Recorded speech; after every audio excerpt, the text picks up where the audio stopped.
Good afternoon, everyone, and welcome to the December 1st regular meeting of Council.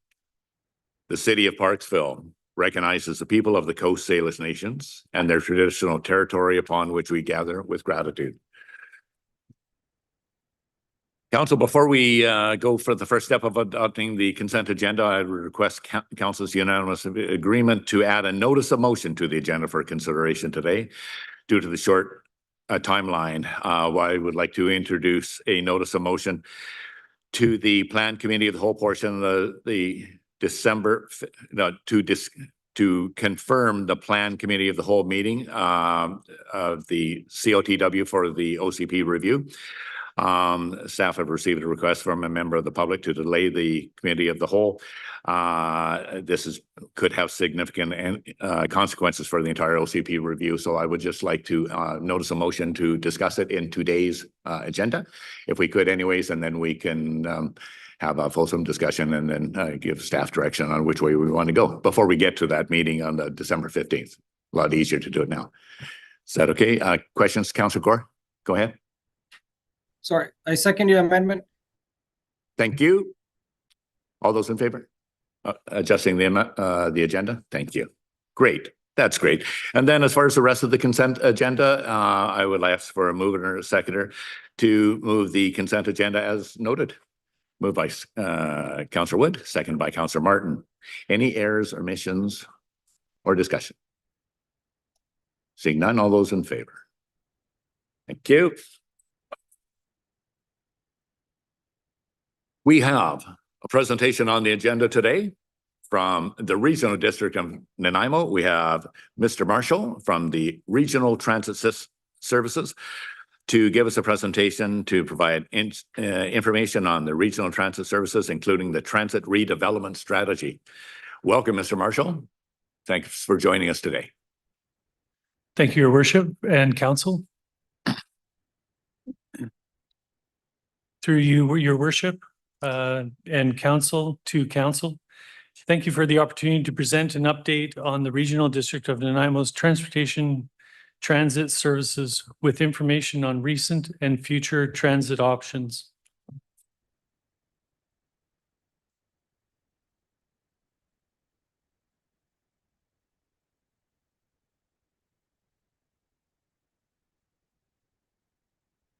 Today's presentation will cover our progress and plans for transit overall, and including expansions, operational improvements, and sustainability initiatives, all guided by the Transit Redevelopment Strategy and the Facility Master Plan.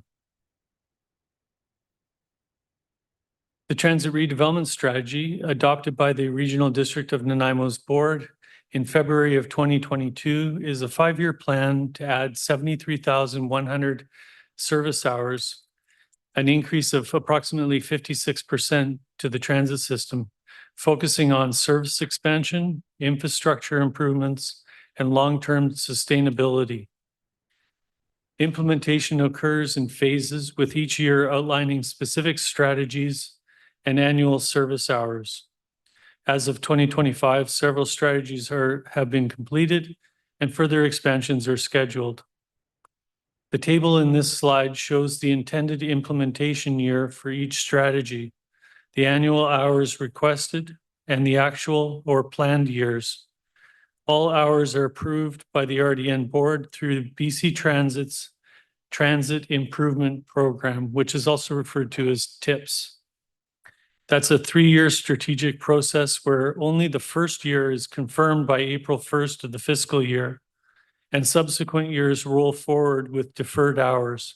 For example, in the table, approved by the RDN board on November 25th, 2025, in the year 2027, it includes 12,100 deferred hours from 2025, followed by 18,500 in the second year in 2028, and 9,400 in the third year in 2029.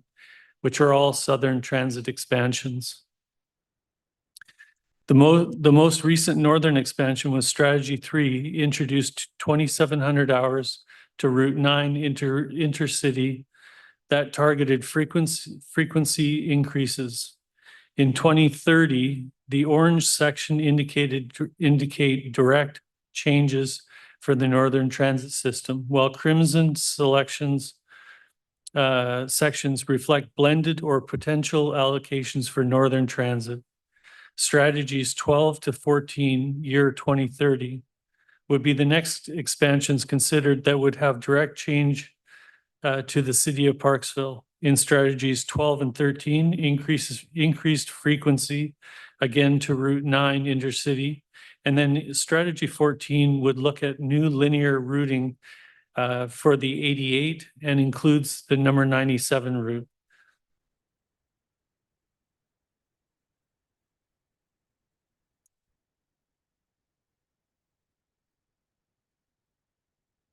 We are currently reviewing our facilities to ensure we can support our growth and modernize the fleet with a focus on reliability and accessibility.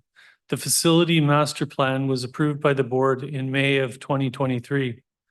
The RDN facility master plan was developed to provide a long-term roadmap for transit infrastructure needs across the region. Its primary objectives include strategic alignment, ensuring facilities support the Regional District of Nanaimo's transit growth plan, including service expansion outlined in the BC Transit Improvement Program, capacity planning to address current and future operational requirements, identified phased development over several decades. Modernization incorporate technology upgrades such as automatic vehicle location systems and fare technologies, and operational efficiencies to improve service delivery. Financial framework to establish capital investment phases with projected costs and timelines, guiding budgeting and funding strategies through to 2062. Sustainability plan for environmentally responsible and facility upgrades, expansions to meet and evolving community and regulatory standards. The plan is structured into multiple phases, short, medium, and long-term, to accommodate incremental growth and maintain service reliability as ridership and fleet size increase. The facility master plan aligns with the City of Parksville's OCP.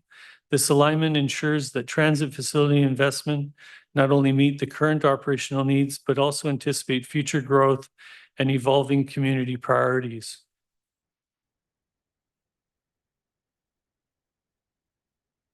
Our transit system has rebounded very strong since the pandemic, with increases in ridership and revenue. As shown in the conventional transit passenger trips table, we have increased over the entire system by approximately 450,000 trips, and custom, which is also referred to as Handy Dart, transit has increased approximately 3,830 trips year over year.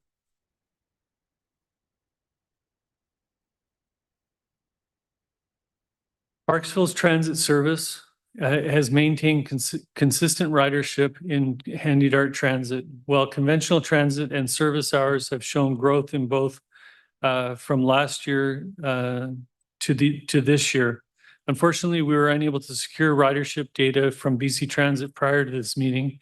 However, from our records, we estimate that ridership has grown approximately 20% in the 20% range for both the number 9 and the 88 combined. We were unable to separate the two routes, but could provide that in the future.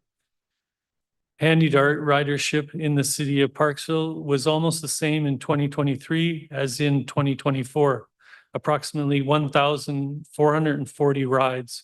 Current trends indicate that 2025 ridership is expected to be equal or slightly higher than in 2023 and 2024.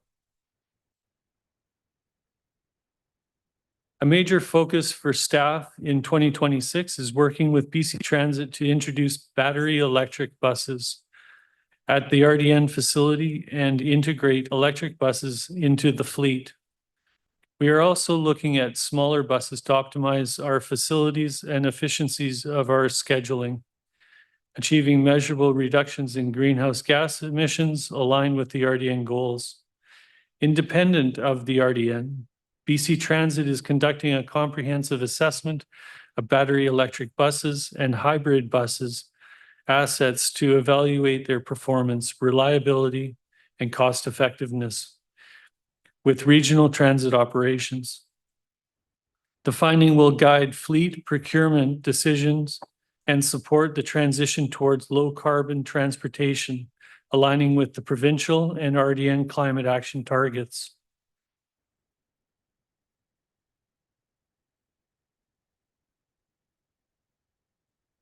We have a clear timeline for next steps with a focus on transit and battery electric bus planning in collaboration with BC Transit and further Southern Transit expansions in 2026. We're also committed to ongoing engagement with the RDN board and the community. We look forward to working together to ensure transit continues to meet the City of Parksville's present and future needs. Thank you for your time today. I'm available for any questions. Thanks very much, Mr. Marshall. A couple of points like I highlighted here that pleases me immensely is the increased ridership you mentioned for our area, which I'm very happy to hear is occurring. And I think it's because of the incredible service that you're providing. So thank you for that, listening and planning for the future of our future growth. That's substantial here in the Parksville area. The other one was your conversion to more low carbon transportation with the BEBs, the battery electric buses, which is a great step. I'm obviously through the RDN board familiar with this program anyways, and you waited just long enough to make sure we get the right product for the right route. And I thank you for your diligence and making those choices. So I like the idea of the low carbon meeting and helping the province meet those carbon goals that we have imposed upon ourselves. So that's a good thing. The question I had up first was just maybe I could have missed it on the slide that I couldn't quite read. The custom transit service, the handy dart and so forth, speaking specifically for Parksville, is there an increase in hours, service hours anyways, or perhaps another bus, handy dart bus planned or are going to happen for the City of Parksville routes? Thank you, Your Worship. Through you to your question. So for January, there is an expansion for handy dart, and it does include the Oceanside area, the Northern Transit System, where it's on demand. So we're not sure exactly how much more, but we do know one bus is at full capacity. So we're going to make another bus sort of available and start to build that ridership as time goes along. So am I correct in assuming that January, you're talking January 26th? Yes, January 26th. That's pretty good news. That's pretty close now. Yes. We turned into December today. So Yeah. That's really good news. I have a number of transit users that use the custom transit system, the handy dart, and faithfully. They were hoping that they get this because it had reached definitely capacity and they were unable to make a booking on it. And so I said, we're looking into this. We're getting close maybe. So I'm very happy to hear about this. Are you just doing it on a on-call basis type of thing, or are you getting the message out to the public through the RDN? Pretty reliable news media systems to let people know that that we are increasing the service. So don't be afraid to call for a handy dart appointment anyways, because it may be able to achieve after January 26th. Thank you, Your Worship, through you to councillors. So we will be using our social media, our webpage to promote it, and any other. We also have support from BC Transit for marketing. So we'll be working with them as well and try and get the word out. Yes. That's really good news. Thank you for that. The increased access to this service is desperately needed by our community. So thanks for listening. Yeah. Thank you, Mr. Marshall. Any other questions or comments go ahead, Councillor Martin. Thank you, Mr. Mayor. And thank you, Mr. Marshall. I wanted to make a comment to you that we have a constituent here that does not have a car. And it amazes me. She gets around on the bus. She goes everywhere on the bus. She thinks it's perfect. She also, like around Parksville and up to Nanaimo and everything, she had visitors. And they went on the bus and they loved it. They Oh. went to this place for lunch and they did this and they did that. And I just talked to her the other day and her visitor was very happy. They get to relax more and see more and everything. So I thought I'd pass that on to you. She's been doing this for years. Yeah. Yeah. She knows the system. Thank you. Through you, your worship, to Councillor. Positive feedback is always welcome. We can't get enough of it. I will definitely use that in our monthly comments to the operators. Thank you. Councillor Gore, go ahead, sir. Thank you, Mayor. Through you, I want to thank our presenter, Mr. Marshall, from the RDN. Mr. Marshall, I was pleased to see that you are taking into account Parksville's OCP revision that is coming up very soon in your plans. And I hope the transportation master plan that we just completed will have some input for you to utilize. And also the regional growth strategy for the RDN. I hope you can use the information in all those documents. I think it'll be very vital for the service that you provide. I have two questions for you, sir. I want to start with the long-term vision. I know this strategy talks about the upcoming 5 years. Can you speak a little bit about what the vision is from BC Transit for the Mid-Island? Any other alternative transit options? Maybe utilizing the railway tracks that we already have. Is it on your radar, or is that not an option? Thank you, Your Worship. Through you to Councillor's question. Currently, I'm not aware of any initiatives that BC Transit has for utilizing the rail system. I'm not aware of any at this time. Unfortunately, I don't have anything to add to that. Oh, well, that's okay. Thank you. I was thinking maybe, I don't know, a few years in the future. You think of transit, I think of trams in Europe that you see. Those are, I personally really like that mode of transit. And speaking specifically about Parksville, I think the mayor touched on the handy dart and the accessibility. As you know, most of our folks are seniors, and you've seen, I was reading a report that the increase in the number of ridership is in that 65 plus group, is utilizing more of the transit. Is RDN looking at perhaps an oceanside shuttle or a Parksville area shuttle that does not necessarily has to go to Nanaimo?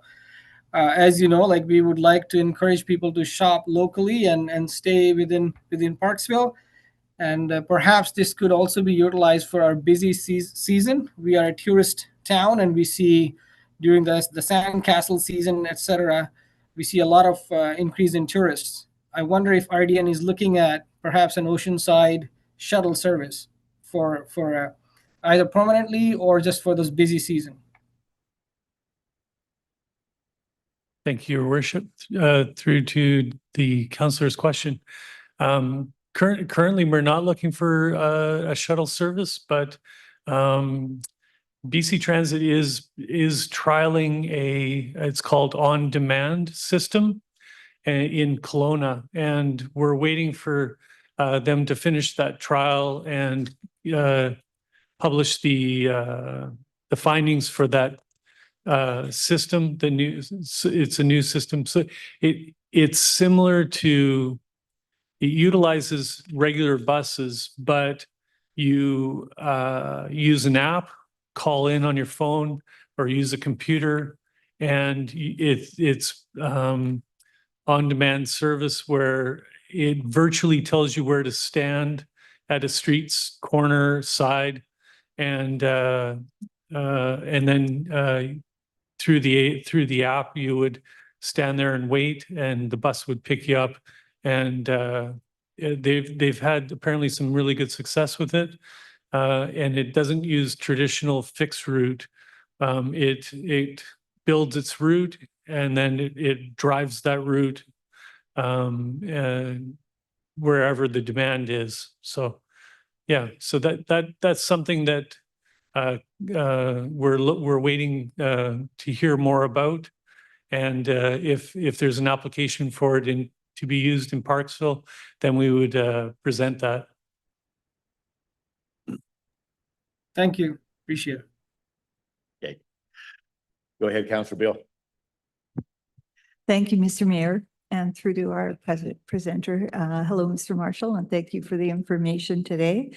I'm a huge proponent of active transportation and value the role that transit plays in that for anyone and everyone who uses it. So I think that's great. I have a couple of questions about the expansion of the southern service. And I'm thinking and wondering if that also has some benefits for people here in Parksville. I'm wondering if particularly if that will improve access or create some access to Duke Point Terminal, for instance, or make some increased frequency to Departure Bay.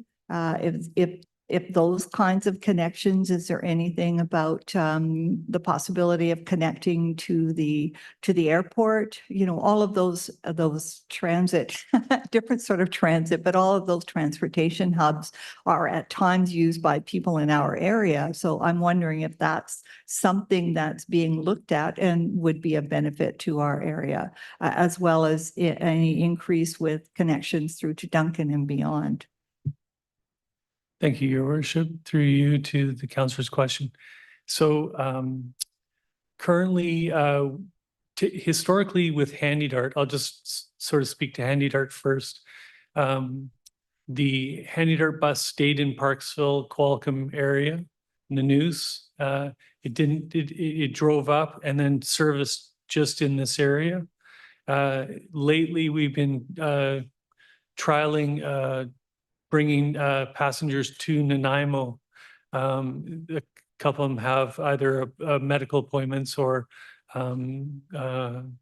need to visit, a loved one at a care facility or something, or shopping. But the opportunity once they get to Nanaimo, if they can carry on regular transit from there. Say at the Woodgrove Center is a major exchange point, then they could travel south. They have two options to go to the airport, for instance. There's the number 70 NCX. That's our interregional service going to Duncan, Nanaimo to Duncan. And it has a stop at the airport. And then the 78 Monday to Friday also has a route that services the airport. For Duke Point, and I was just quickly looking at what strategy it was, but it actually doesn't show it. And I believe it's year 4 of this, one of the 10 to 14 strategies. It introduces service from downtown Nanaimo to Duke Point. We did service it during the pandemic when they shut the Departure Bay terminal down. So we quickly shifted the service hours to accommodate the Duke Point, and it was very successful. But when Departure Bay opened back up, we had to shift the hours back. So that service will be available as well in the years to come as we progress through the Transit Redevelopment Strategy. I hope that answered all your questions. Are you good? Follow up? Go ahead. Sure. Yes, thank you. Through the mayor to our presenter. Yes, and I was just thinking of conventional regular buses. So I was aware that there have been some service and just wondered if some of that was going to be increased and therefore make it more usable. And I have used a bus from, for instance, Departure Bay, but it was quite limited when I was using it. So, Yeah. But I have another question, and that is, and I don't know if this is part of your plan at all, but I'm wondering about as it's put here, where have I got this, that the ensuring infrastructure supports reliable, accessible transit. You may be aware that we have approved some additional funds to go into improving amenities at bus stops.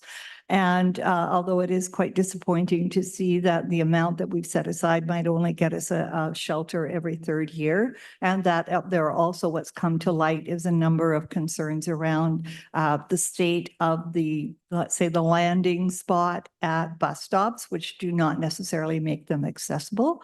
So I'm wondering if there are some supports? And I will, as an aside, I don't know what our staff capacity is if we're actually doing this ourselves. And so I'm wondering, does the RDN provide some assistance in terms of actually installing some things or making recommendations or doing some of the work that would lighten the load for our staff?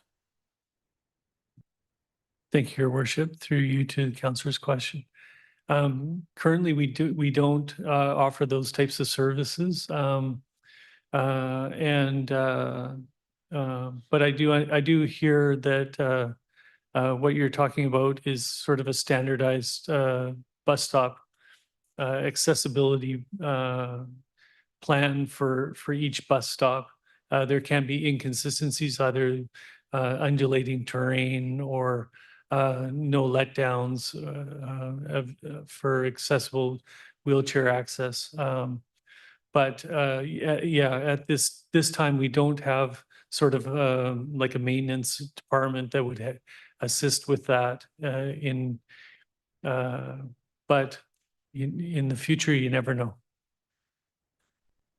Go ahead. Sure. Thank you. Thank you. Thank you, although that's not the answer I was hoping for. But Okay. anyway, and maybe even like 3 options. But I am aware that it's a number of years ago now, perhaps 10, but there were 2 bus shelters that were installed close to what we call the Wembley Center, and one on either side of the road. Now, I understand that the city of Parksville did pay for them, but they were in fact installed by the RDN. So I'm just wondering, has that possibility completely changed or been eliminated? Or is that something, is there some way to work together on this to, again, maybe alleviate some of our staff time? Thank you, Your Worship. Through you to the councillor's question. The 2 bus shelters in front of the Wembley Mall are actually the RDNs. They're on MOTI's roadway. So the 2 shelters on Jensen, yes. Those are owned by the city of Parksville. So we do service those 2 shelters in front of Wembley, and garbage collection as well. I'll just say thank you for clarifying that. I was misinformed. Thank you. No, you're welcome.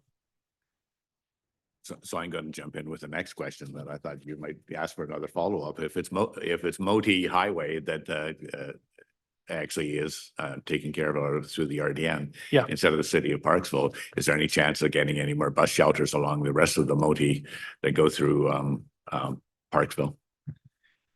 Through your worship, to your question. I'm just considering because there's a lot of ridership coming from the south end, the other side of the Orange Bridge type of thing, but that's on Moti. So I'm just wondering if perhaps there could be shelters on that Moti right up away down at that end be considered, because these people are a long way from outside of town, but they're still on Moti. Thank you, Your Worship. Through to you. So if they're on Ministry of Transportation and Transit's right away, we also have an option not to, we can apply for grant funding through, it's called the Minor Betterments Program. And they cost share up to, I think, $100,000 to install towards shelters. We've been successful in a number of locations. So there's that option. And then we could also go through the BC Transit shelter program. Now, if you do look on the website, the prices are not accurate. They're the full price, but not what the city of Parksville would pay for it.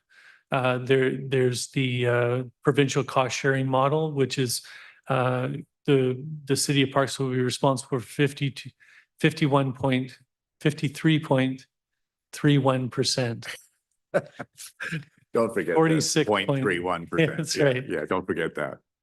Okay. So it's about half price. Yeah. If you are looking at the Oh, okay. website, yeah. So it's half price then, basically.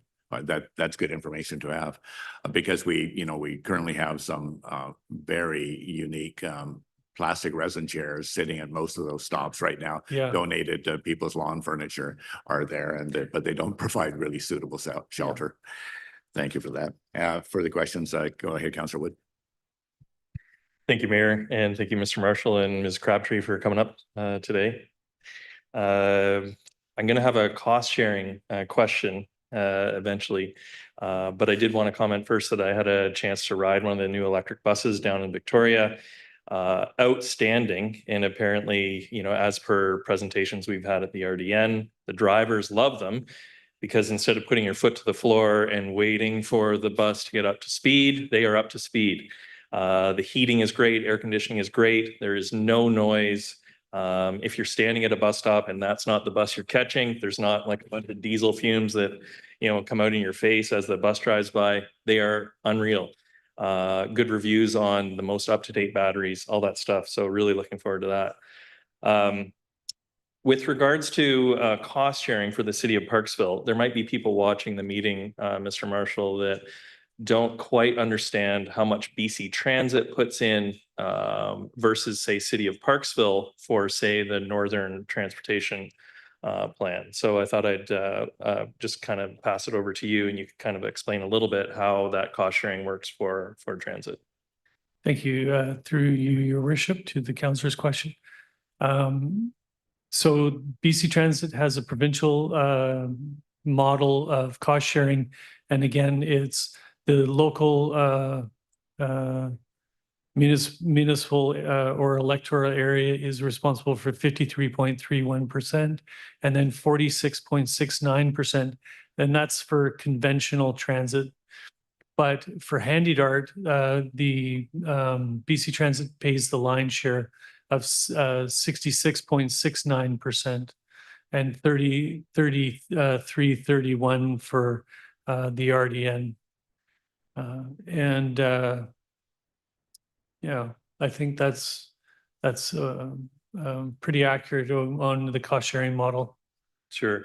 Thank you. And Mayor, if I may, one last comment. When you're stuck behind a bus, it might be frustrating, but if you look at it as if every bus is taking cars off the road, there's arguments out there. Hey, people who take the bus should be paying for all of that service by themselves. Well, the more people on those buses, less cars on the road, and ideally, that frees up the traffic so that it's a little bit easier with you in your car. Thanks very much. Any further questions or comments for Mr. Marshall? I just wanted one more thing, Mr. Marshall, regarding the custom transit, the Handy Dart. A number of patrons have said, speaking of a good news story, your drivers that you have in the Parksville area are well loved and respected by many of the riders. They literally have called me up and said, you just got to give accommodations to the staff that they have riding the custom buses. They make it like it's a fun event, and they're very patient and very helpful for people that have some issues anyways. And anyways, they go over and above the call of duty. So your staff, I'm sure the rest of your staff are great too, but the individuals that are running for the Parksville area, they're very loved. And I get many calls just saying, you got to tell those people that work for you. Well, they don't actually work for me, but I know their boss. Yeah. So the thing is that thank you so much. And I can tell you there's only 2 or 3 that actually, rotate on the service up here, Yeah. but they're very well respected. So thank you, and pass that on to them. They're very much appreciated. So. Through Your Worship, to council, yes, thank you very much again for the feedback, and we 100% will pass it on. We have I was saying or mentioned earlier, we have a program at the end of the month, and we post a memo to all the operators of all the positive comments we get. So I will add these 2 comments to the end of the month. Absolutely. Yeah, I appreciate that. Yeah. Thank you. Job well done. Thank you. All right. Yes. Okay. Any further questions or comments? Thank you, Mr. Marshall and Ms. Crabtree, for joining us today. Yeah. Have a pleasant journey back to the raging city of Nanaimo. Yes, thank you. Thank you again. Council, the first report on the agenda is from the Director of Community Planning and Building for a follow-up report regarding the zoning and development bylaw amendment at 423 Alberni Highway. Further consideration of a zoning and development bylaw amendment application. I don't believe we have a presentation at this time, do we not? Okay, thank you. As per the background information, Council, you know what it's all about. Do I have a mover seconder for the recommendations as noted? Moved by Councillor Wood, seconded by Councillor Martin. Any discussion? Okay, Councillor Gore, go ahead. Thank you, Mayor. Through you, I have a question for Mr. Russell, if he's able to join in. Yes, Mr. Russell's here today. Go ahead, Councillor Gore. Thank you. Mr. Russell, can you speak to what the composition is going to be for this? How many residential units and how many commercial? If the land disposition goes through, sorry. Certainly, if I may, Mayor, through to Councillor Gore. So if the road is successfully closed and forms part of the subject property, the zone would allow for a maximum of 20 residential units. The zone does not specify the number of commercial units. It's based on the square footage that would be permitted. However, some preliminary drawings show potentially 4 units on the ground floor. Thank you. Can I proceed with another question? Go ahead, Councillor Gore. So, Mr. Russell, as we've seen, this is quite a congested and busy part of the intersection with a 4-way stop and Alberni Highway on the other side. Has there been a traffic impact assessment study on this? I know it talks about that this will probably be referred to MOT or MOTI, whatever, for further input. But has there been any preliminary traffic impact assessment studies? If I may, Mayor, through to Councillor Gore, yes, as part of the first presentation report to Council back in June, there was reference made to the report prepared by Bunton Associates, and it was for the 12-unit aspect of the proposal. And so that report, anyways, I can certainly answer more on that specific question if you want. Are Yes, you please. okay? Are you okay knowing that the transport study was done, or do you want to? Yeah, I just want to know is, and I'm sorry, can you refresh my memory? Like, are we requesting any further road improvements to decongest the area, or the study says that there will be no impact? If you can refresh my memory on this, please. Yeah, certainly, Mayor, if I may, through to Councillor Gore. So the report concluded for 12 units that the impacts on the adjacent road network would be negligible, and there was nothing identified with respect to any traffic management measures.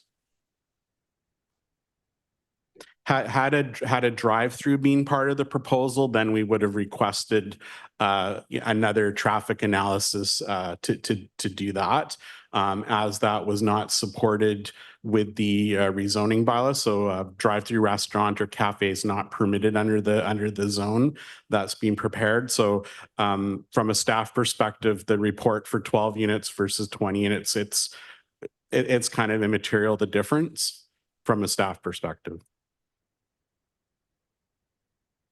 Thank you. Any further questions or comments regarding the motions on the floor? Seeing none, all those in favor? Those opposed?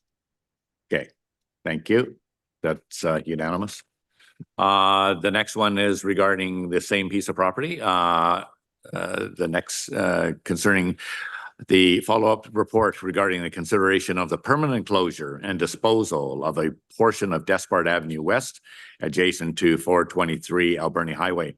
Do I move it or second it for the recommendation? Moved by Councillor Wood, seconded by Councillor Martin. Any discussion? Go ahead, Councillor Gore. So this is the portion of the road closure that was discussed in the previous motion for Mr. Russell. Go ahead, Thank Councillor you, Gore. Mayor. Yep, Thank go you. ahead. Thank you through you to Mr. Russell. So the disposition of the land, I guess the revised number is now $360,000. Correct, Mr. Russell? The number was revised based on the appraisal report, that was submitted as part of the rezoning application. Yes, thank you.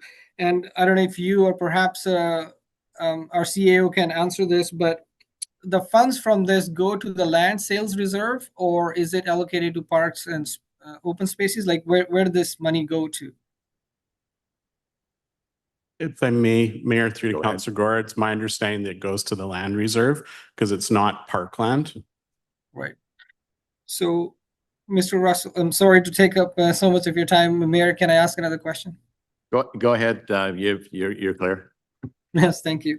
So, Mr. Russell, I don't know if it's part of the DP, maybe it will come up, but what does staff contemplate the plan for the boulevard in terms of perhaps increasing more trees as the lane becomes, part of the property now, so we can not only just provide privacy to these new residents, but also a nicer look as people drive into Parksville? Would that form part of the DP, and perhaps the staff can some influence, some thinking on this for the applicant?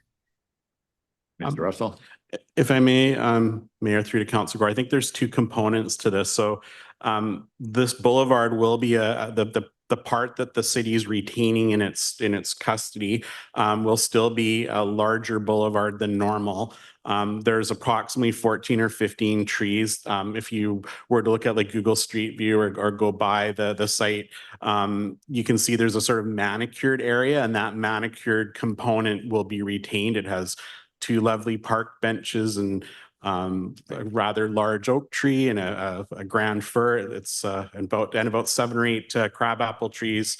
So that part will totally remain as is. And then obviously on the part that will become part of this private property, those details will be addressed through the development permit process. Preliminary drawings show that there is some space between kind of the rough sketched out parking spaces and where that property will end, providing what I believe will be some opportunities for some formalized landscaping. Okay, thank you. Thank you. Any further discussion on the motions on the floor? All those in favor? Those opposed? Oh, no, none opposed. That's unanimous. I was looking for Councillor Grenz there, but he didn't appear. So we are moving on to the next one. Is going to be the from Director of Finance regarding the 2025 to 2029 amended financial plan to provide council with an amended 2025 to 2029 financial plan bylaw. Ms. Holmes, nice to see you again. We spent a lot of time for the last few weeks together. It's great. We're coming, perhaps, not that we don't like visiting, but coming to a conclusion soon. Yeah, for sure. Thank you, Ms. Holmes. Go ahead. Great. Good afternoon. So we're switching gears a little bit today in that we're going back to the 25 to 29 financial plan and just some amendments. As you know, financial plans can be amended any number of times during the year, and we've received a number of changes since the financial plan was amended the first time in May. And so we'd like to provide you with some information about that. At the end of this presentation, we also have some follow-up information from our last meeting with respect to the 2026 to 2030 financial plan. So we'll just add that on at the end rather than have it as a separate presentation. So just a bit of history on this financial plan. If you recall, last January, the final financial plan was approved on January the 20th. Then we did what we kind of referred to as our spring amendment to set the property tax rates and water and sewer, as well as approve the amended financial plan, and we'll call that amended number 1. We're into amended number 2, which is this time frame right now, and that's to consider bylaw amendments that have come up since that adoption in May. So the types of budget amendments that we can see is new or updated information on items that existed in the financial plan before, or completely new items that we need to include in the financial plan to be in accordance with legislation related to municipal financial plans. So I'll just work through each of the amendments. There aren't a lot of them this year. And so, as you know, we don't always have this amendment at this time of the year, but there are a few this year. So I'll just work through those.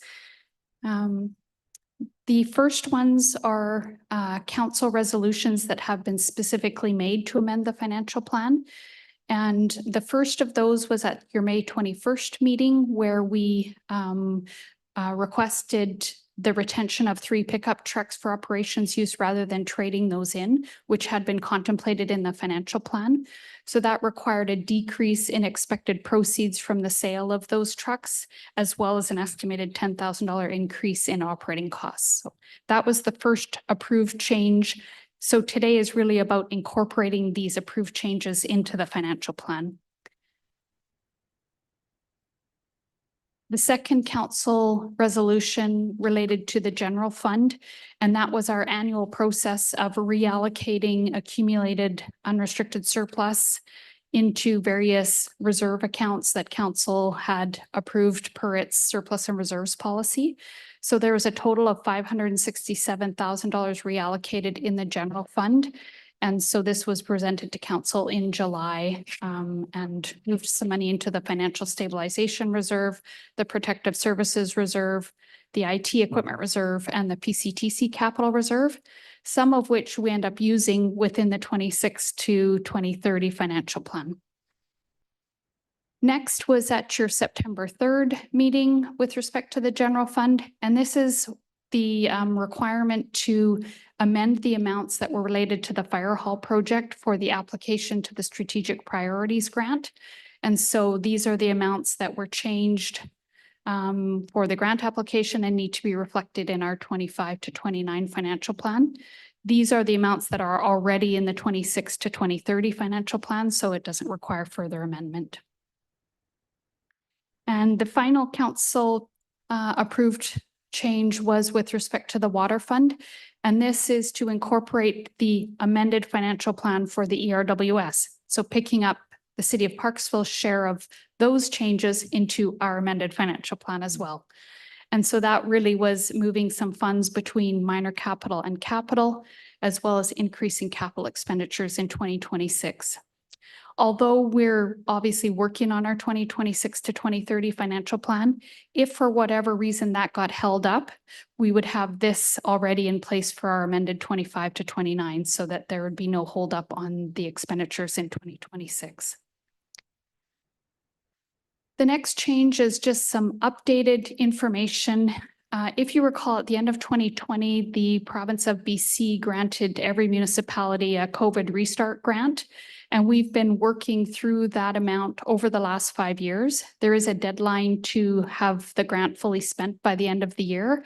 And we've had some cost savings where we had budgeted it. It didn't need as much funding as was allocated. And so we had $43,600 remaining that we've allocated or suggest allocating to custodial and facilities grants, which is consistent with the grant was meant to provide extra cleaning and public space and things like that. So that will see us use the last of that grant by the end of 2025. The sanitary sewer fund, as I referenced during our 2026 to 2030 financial plan discussions, saw a number of unexpected expenditures in 2025. And so the amendment that I'm proposing here is to move some of the contingency funds that were in the works adjacent contingency as well as the tariff contingency over to minor capital to cover those 4 significant unexpected repairs, as well as a reduction in administration wages where we had a vacancy in the manager position in utilities. And so using some of the surplus wages there to reallocate to here. So this one isn't critically required because the expenditures were within the total budget, but just for transparency, I'd like council to see that we needed to move some of those other contingencies over to the minor capital contingency to cover those repairs. And if you recall, in the 2026 to 30 budget, we've actually increased the minor capital contingency just because we're seeing more frequent unexpected repairs in the sanitary sewer infrastructure. So we'll bump that up ahead of time so we won't require this amendment hopefully next year. Hopefully the unexpected repairs don't even happen in the first place, but if they do, then we've got that contingency in place. The only brand new item is with respect to some grant funding that we just found out about last week, and that we were awarded a Spark grant with respect to the accessibility works at Foster and Springwood Parks. And so just to add $25,000 into the minor capital grant revenue related to that grant that we received.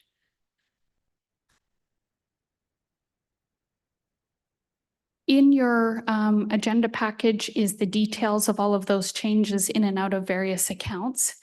The overall impact to all of the accounts is very nominal and can be absorbed within surpluses and other accounts as noted.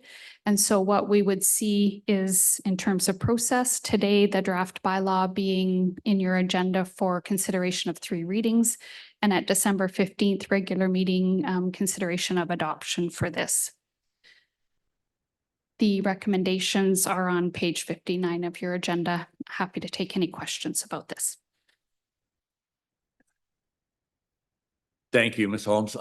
Just, you made it seem so easy and simple. I recognize the amount of number crunching that went through this, and the many hours that we spent that were our heads hurt, from not that it was damaging, it was mostly good news, but your recommendations were very appreciated anyways to making picking up a lot of the expenses and so forth, and advising us where we can use those funds appropriately.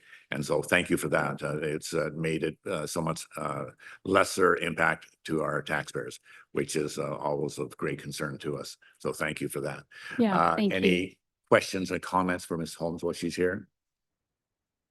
Councillor Gore. Thank you, Mayor. Jetta, can you again refresh me on the financial stabilization fund? Again, we've moved some money from the unrestricted surplus to this new reserve. How much is in the unrestricted surplus right now?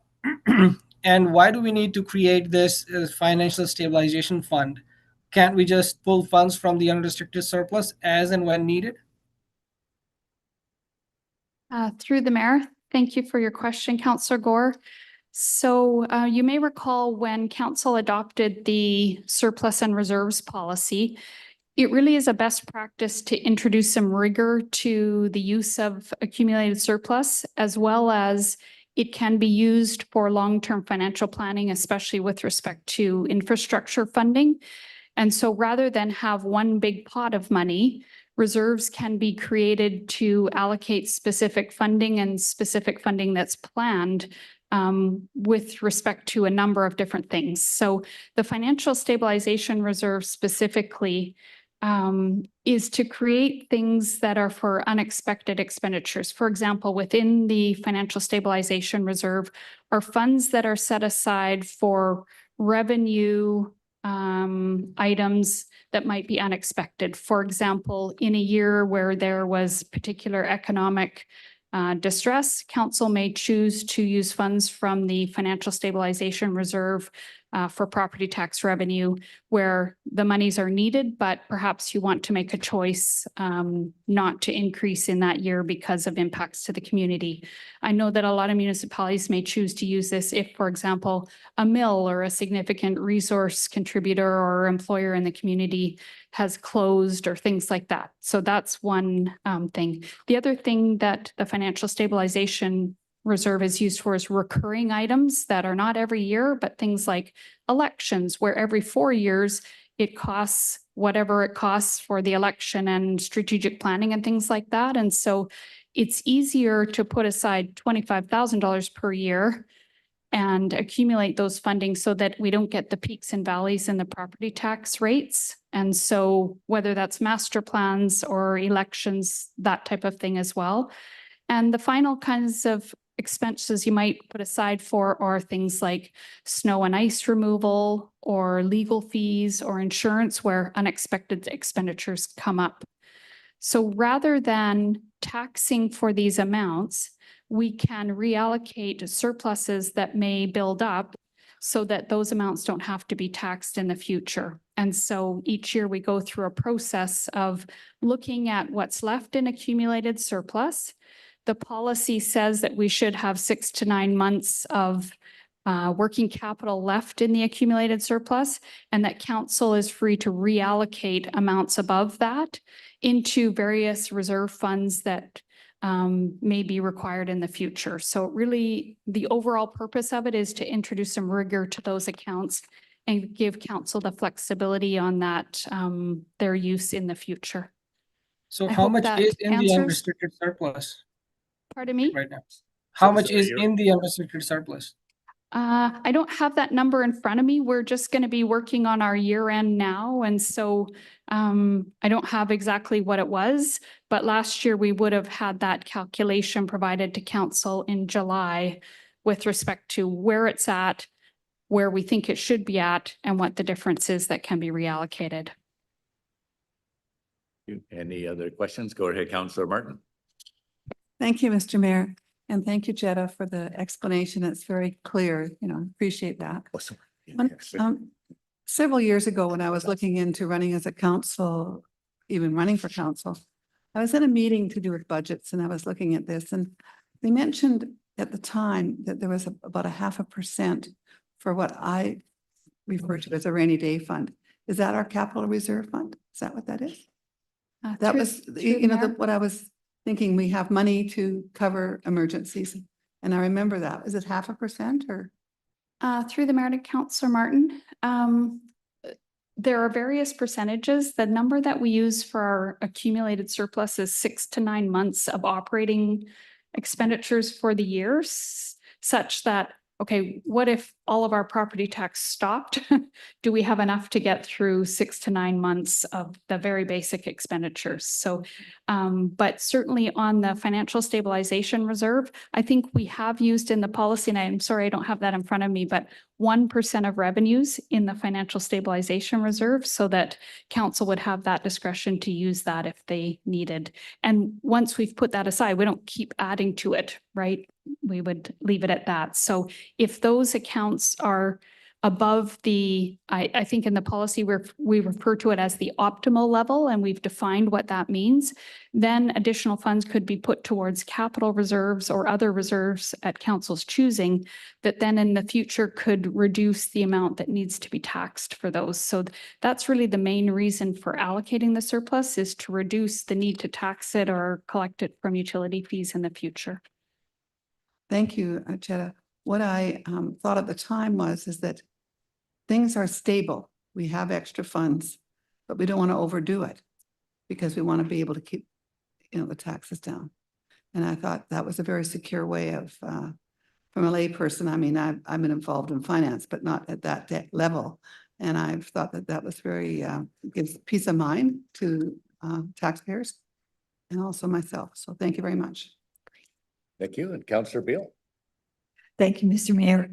My question is about the $25,000 Spark grant that we received. It's always very nice to hear that we've received a grant. Generally, correct me if I'm wrong, but generally grants can be received for work that has not already been done. So this is work that's already planned for. I'm just wondering if you could speak to the impact of getting this grant and how that plays out in terms of projects and planning for projects. Right, through the mayor. Thank you. So some grants, yes, you can't have even started to really think about it before you apply. This is one where we do have some flexibility on that, in that the application was put in before we kind of got going and the work was done, but the work is done now and we got the grant afterwards. So typically we'll get a portion to begin with. We do the reporting out on the actual project and then we get the balance. So in this scenario, because we didn't assume the grant within our financial plan, which is what we typically do, we take a conservative approach. This essentially generates $25,000 of surplus, right? Because this essentially removes the need for the property tax for that funding of the minor capital project and ultimately kind of falls out at the end of the year as surplus, which next July, we might reallocate to somewhere else. So that's really the impact in this year, and that we hadn't assumed the grant was there. Yeah, good news. Yeah, I agree. Yeah, thanks. Councillor Wood, go ahead. Thank you, Mayor. Thank you, Jed, for the presentation. And I'm kind of piggybacking on Councillor Gore's question here, but can you explain the difference between the financial stabilization reserve, which I love the idea of? We see some things that are coming, and instead of fluctuating with property taxes, we already have a reserve, say for elections or master plans, versus the unrestricted surplus, which obviously there's a reason we have those two. We can't draw on the unreserved surplus as easily, for instance, but I thought I'd let you speak to that. Thank you. Through the mayor. So the unrestricted surplus really forms the basis of our working capital. So I think that we might typically have that amount for two occasions. One is if something catastrophic happened and you couldn't collect your property taxes on time. And I've seen this in a couple of municipalities where significant flooding or other areas have prevented that. We have that money on hand to get us through and continue operations at the most basic level. So when we calculate that 6 to 9 months, we take out all the capital, any kind of discretionary project, and we say, okay, what just keeps the lights on and keeps the basic services being provided? So it's that kind of scenario. It also, though, provides, in the assumption of ongoing, is it provides the city with funds that can be used in the short term, say as matching for a grant or things like that, such that we aren't so tight on our cash that we're not able to fund that, because many grants, you have to pay it all up front and then you get reimbursed. It's very rare that we get the funding up front and then spend it. So the COVID grant is an example of, they said, here's a check, spend it over the next 5 years. That's very unusual. It's typically, you guys put up all the money, and then if you meet all the eligibility, we'll refund you. So it helps then to have that level of working capital on hand without kind of borrowing from investments and things like that. So those are kind of the two main reasons that you want to kind of monitor that unrestricted surplus level, and not just kind of use it as a slush fund of whenever you want to dip in there. So attaching some rigor to the process around it really, I think, is good for transparency and accountability in terms of our financial stability at the city, is to be able to have that on hand and know that if opportunities come up, we can respond to that. Yep. You good? Thank you. Any further questions at this time for Ms. Hall? We have the motion on the floor. A quick comment, Mayor, please. Yeah, I didn't see your hand. Okay. Yeah, go ahead, Councillor Gore. Yes, thank you, Jetta. Just one quick question, and perhaps you can correct me. So I just did a quick math, and so I think ideally for Parksville, the 6 to 9 month operations is somewhere between $12 to $18 million, correct? And the financial stabilization reserve is currently at 1.25 mil. And it's drawn from that unrestricted surplus. So we are not actually taxing people to fund our financial stabilization reserve. Can you answer those questions, please? Thank you. Through the mayor. I don't have those numbers in front of me, so I'm not going to do the math in my head and confirm or deny those numbers. So I'm happy to get back to you on what the calculation was that we provided with our July report. But with respect to your second question, some of the amounts within the financial stabilization reserve are allocations from surplus, but there are amounts that are taxed for that are accumulated. For example, the elections, we put $25,000 in each year's budget to accumulate for that specific item. So the amounts that are known recurring, that we can estimate the amounts, we actually tax for that and put it into the financial stabilization reserve. But it's the accounts that are things like the revenue, the insurance, the legal, the snow and ice removal is where we look at those amounts each year. And if we underspent our legal, for example, or underspent the snow and ice amount that's in the financial plan, we would put the surplus into those accounts such that if we have a year in the future where it's way over, then we draw it down at that point. So we don't specifically tax for that. We tax those amounts at kind of the average over 3 to 5 years and just put that in rather than the up and down of it each year. So that's how there's a little bit of a difference in the accounts within the financial stabilization reserve, whether they're taxed for or not specifically. Can I follow up, Mayor? Sure, go ahead.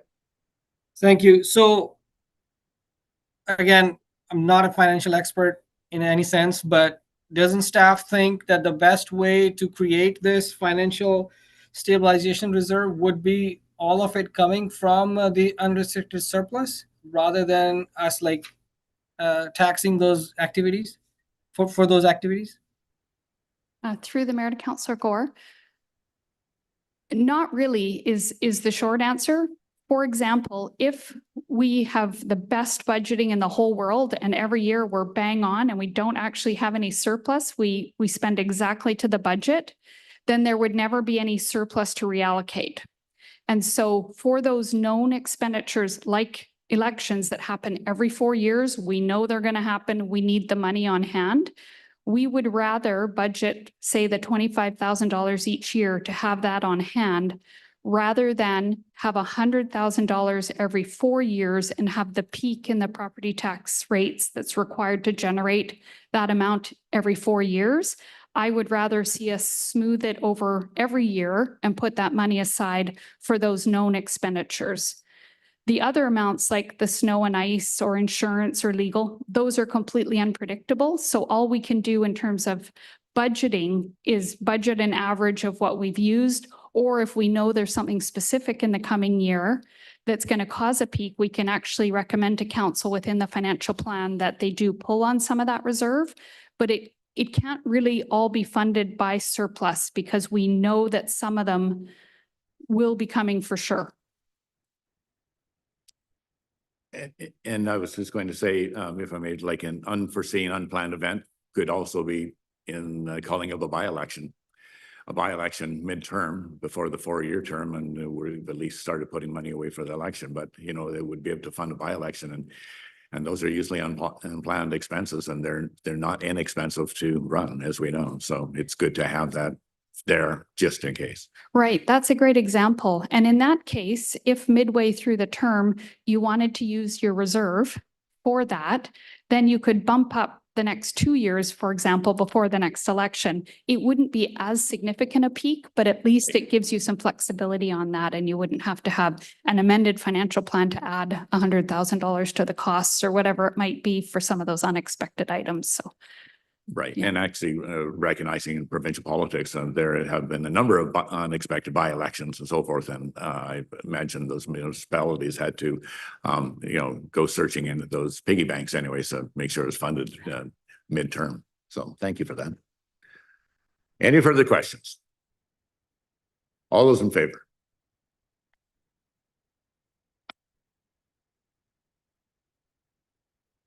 Do we have a mover and seconder? Oh no, we're just got into questions. Okay. It's been so much fun. So I just delaying letting you go. Okay. That's moved by Councillor Fraz, seconded by Mayor O'Brien. All those in favor? That moves unanimous. Thank you. Thanks, Jetta. Okay, we're just going to roll into this one follow-up item, if that's okay. Council, if you recall at last week's meeting, there was some questions about the lacrosse box project. And the question at the time related to the cost estimate for this year and how we might fund a cost escalation if needed. We have our manager of parks, Graham Giddon, here today to answer questions, but he's provided some additional information and actually has a more recent cost estimate that is a Class B estimate. So just to provide a little bit of an overview of this and for council to give direction with respect to that item following this additional information. So Graham's provided a couple slides with some pictures. And so just as a reminder, this is a multi-use court that supports lacrosse, basketball, ball and roller hockey, 6 courts of pickleball, and then other special events. I think this project has been in the financial plan at various amounts and changes for probably the better part of 8 years. I think 2017 was the first year I saw it. So what we have heard though is that lacrosse use has declined due to the play surface is too small. The boards are not meeting required sports standards and then just overall poor conditions. And what Graham has provided is that resurfacing this will not resolve the issues that are related to that. So the good news is though, that the Class B estimate with drawings at 90% complete came in at $620,000. And so what this is a good illustration of is that staff tries to budget very conservatively so that we're not coming under budget. This is one where we actually came under budget, which hasn't happened for some amount of time. And the budget was actually $700,000.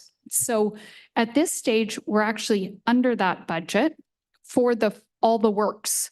So the direction that was given by council last week was to look at potential costs related to just resurfacing, but we wanted to provide this additional information that shows that initial estimate that was incorporated into the financial plan for your review was $1 million. It's actually come in significantly less than that. And so right now, if council approved of that moving forward, that could start very early in the new year and would be within the budget that was in the financial plan. One kind of caveat to that, though, is that in terms of contingency, it doesn't leave a lot of contingency at this point, but hopefully things go well. There is still about $170,000 of Growing Communities Fund that we wouldn't need to allocate right now, but could be used as contingency if for whatever reason something unexpected come up. As you know, there's lots of archaeological considerations in the community parks, so we never know what might or could come up with that. And so what we would look for in terms of direction from council today is just considering the motions that were provided last week, whether or not you would like us to move ahead with it as it is in the current financial plan with the $700,000 budget. And as well, Graham is here and able to answer any questions that you have about that.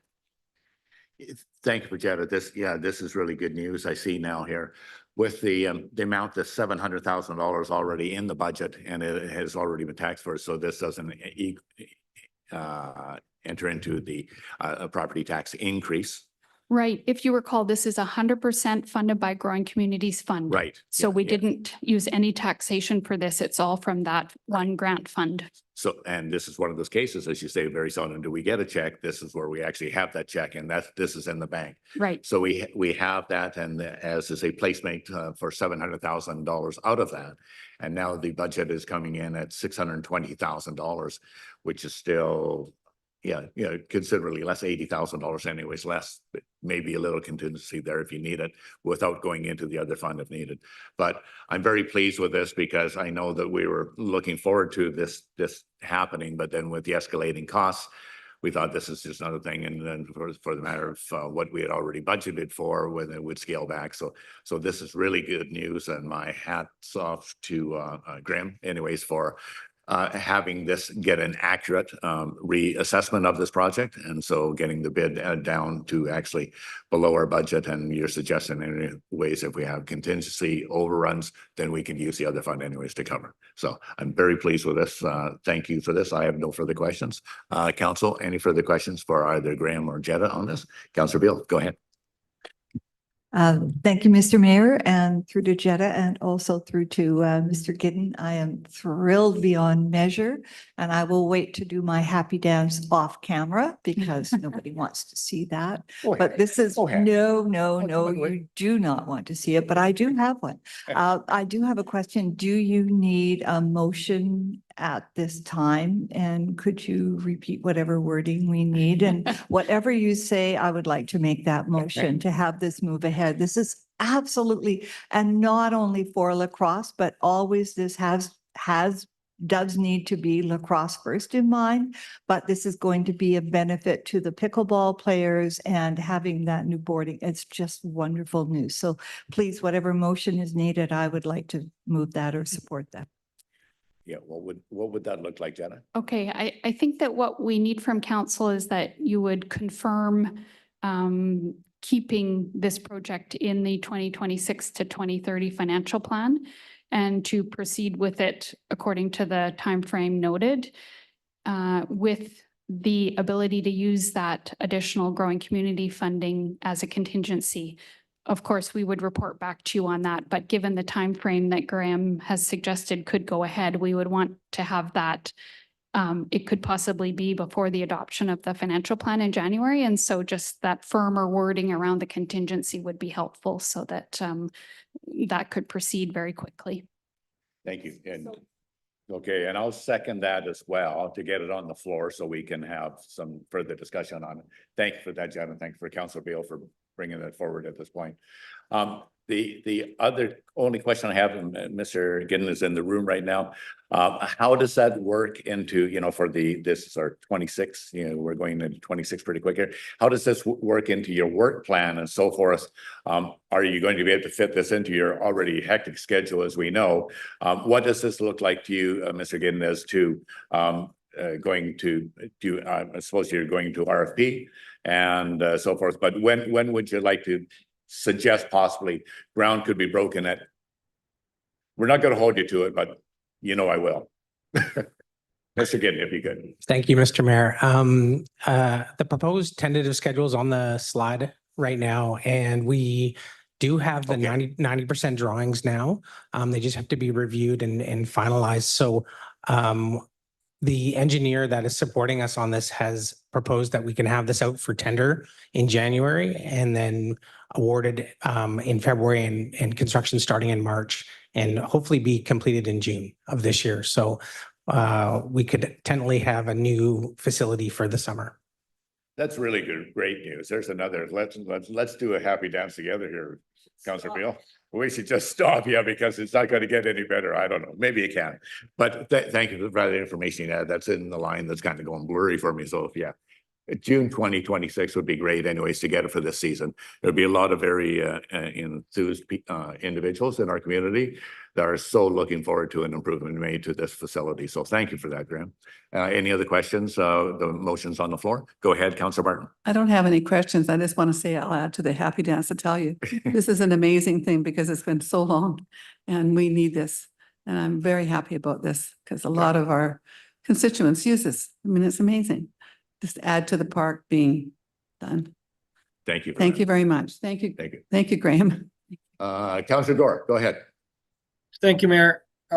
Thank you to Graham and his team for coming up with an estimate that works for the council and the taxpayers.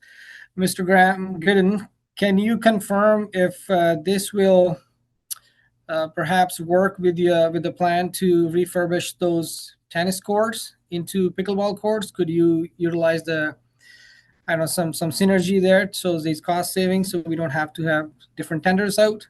Is it possible to have those timelines? Councillor Gore, I'm not sure you're talking about converting the tennis courts. So because those are also scheduled at the same time next year. So is staff looking at perhaps a timeline that works for both?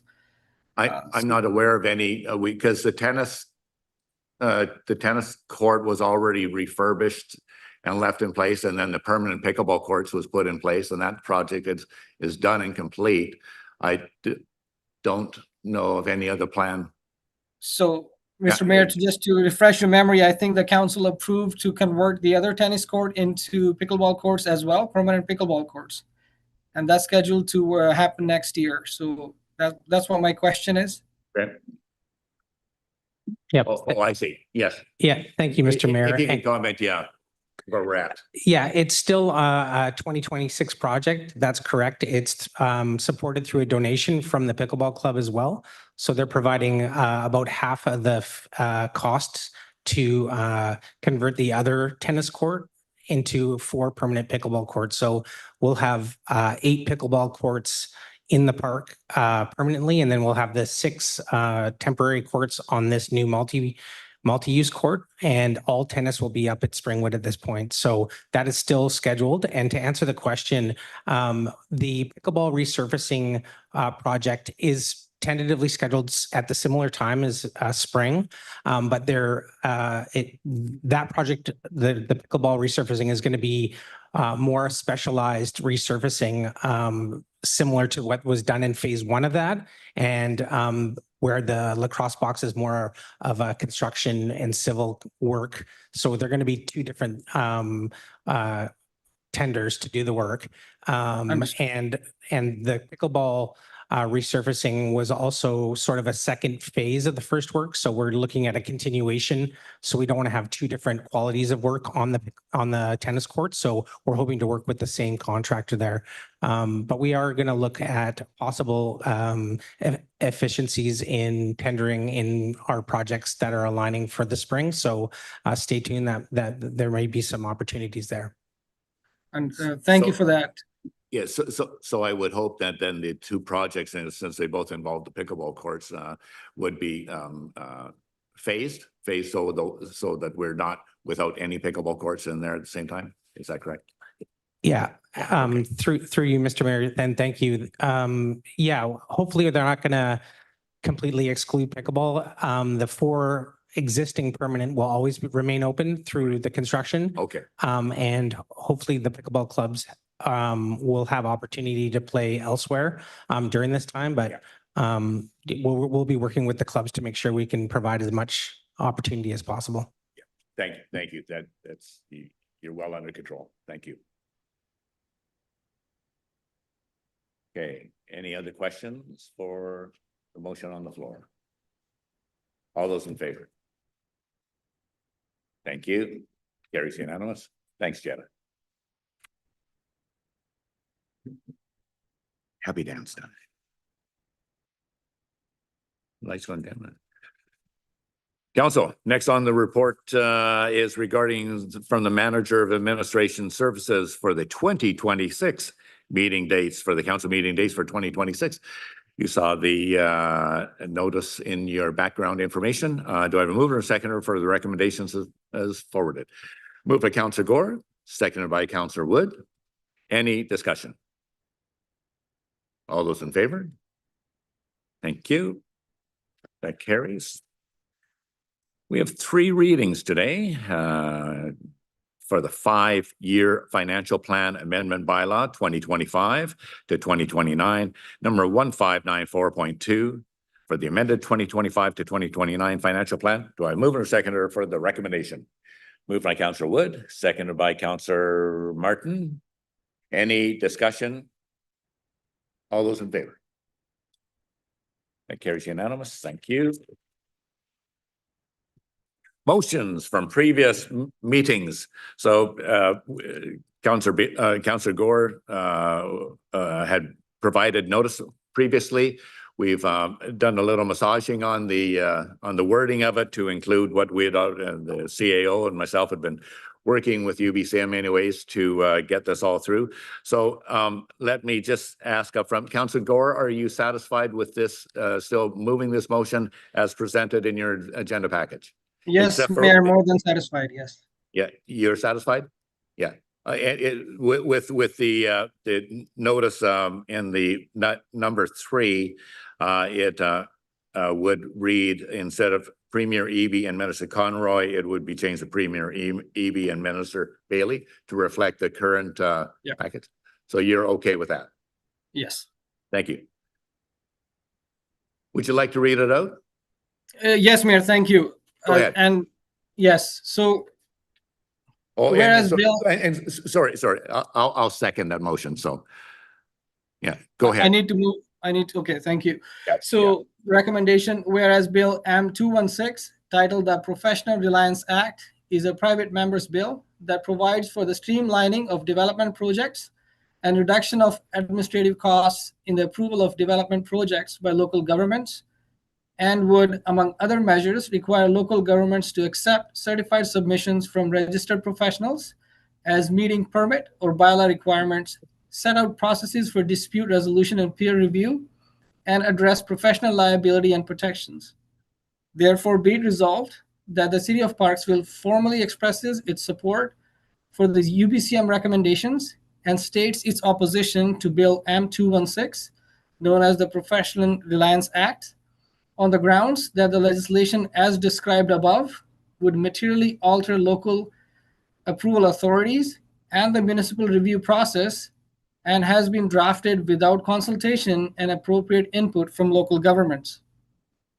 Be it further resolved that staff submit the city's comments and opposition to the provincial portal, and the mayor, on behalf of council, write to MLA George Henderson, who is the presenter of this bill, MLA Higginson, Premier Eby, and Minister Bailey, to convey the city's strong opposition to Bill M216, and ask that any provincial changes to local approval processes be developed in consultation with local governments.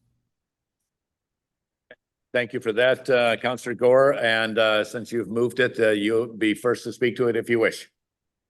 Okay, so since I want to first of all thank Mr. Mayor, yourself, for providing your input, CEO Kaler, for her insight and some amendments that she proposed.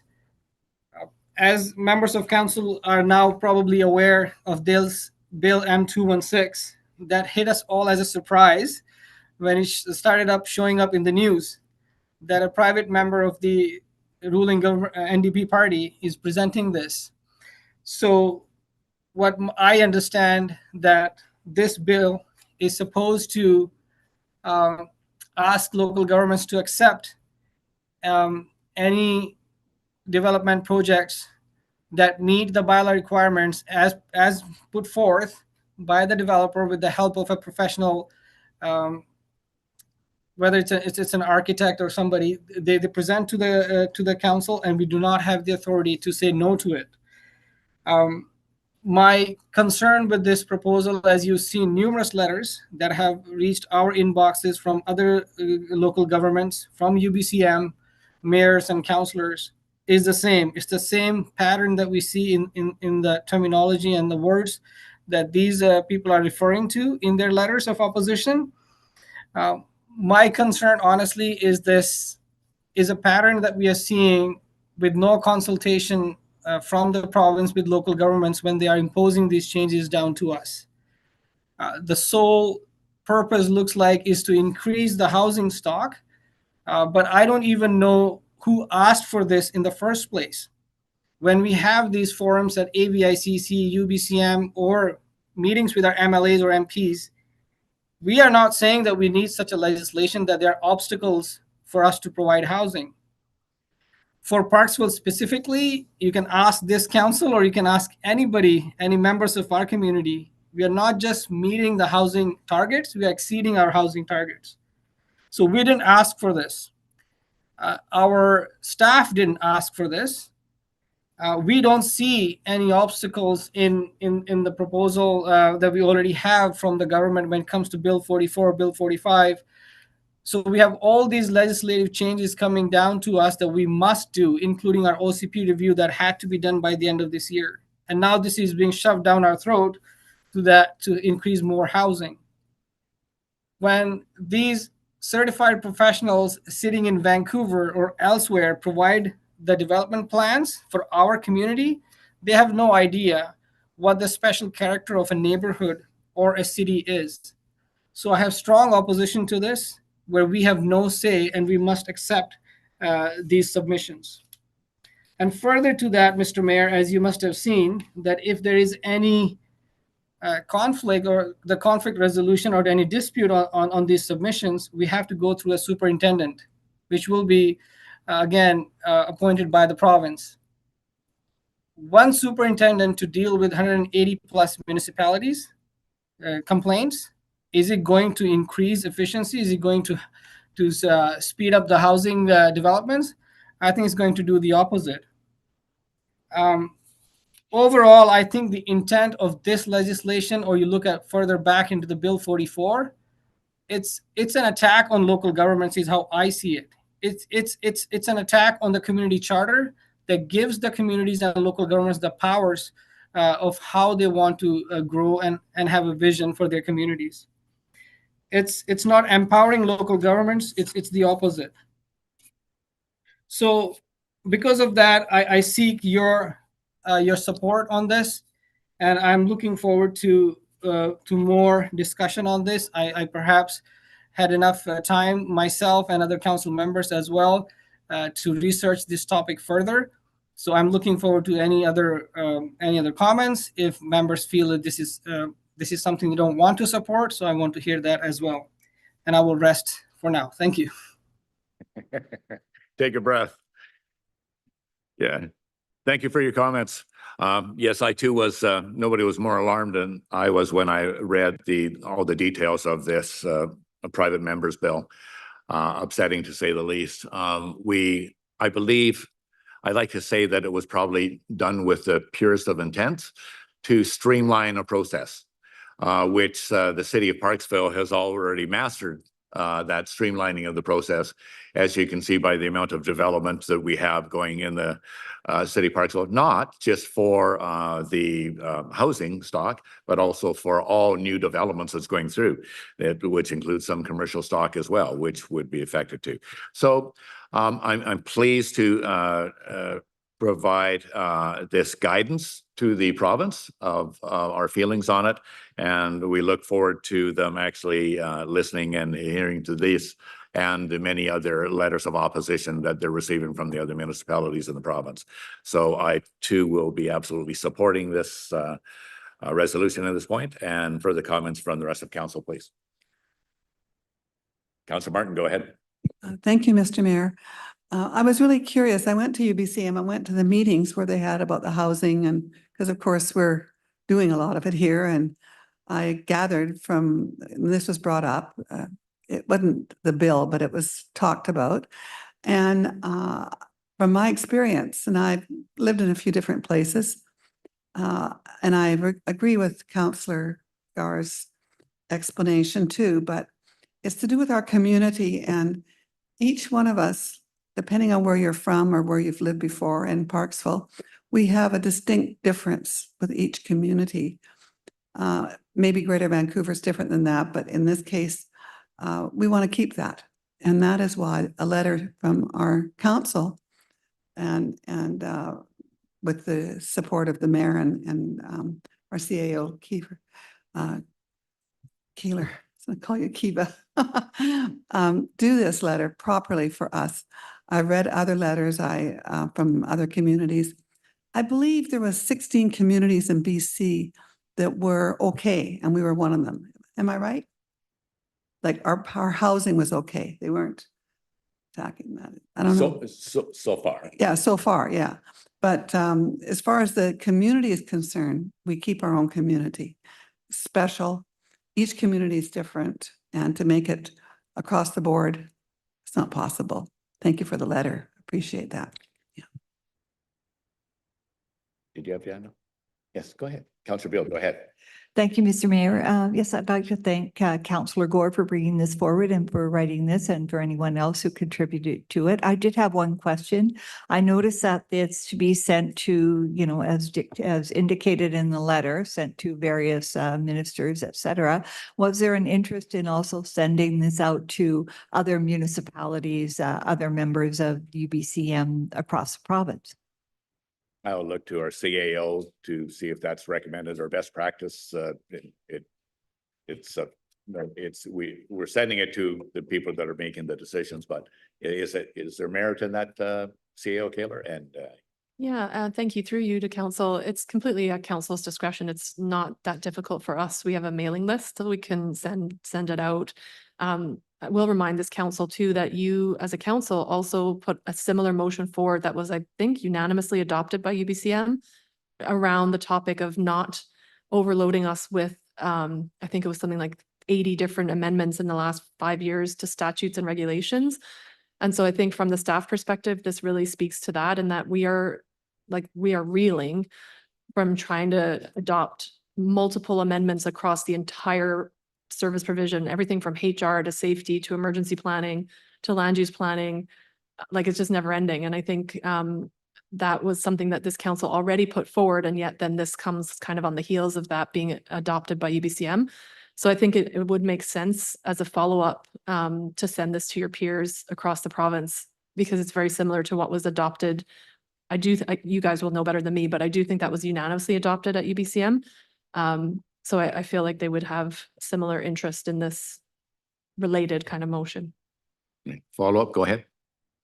Thank you for that. And I mentioned that because no surprise, we've all received copies of these various forms of this letter from other municipalities. And although it may just seem repetitious, I do find that I look at them, I read them, I consider, and, you know, it's helped me further understand what's behind this.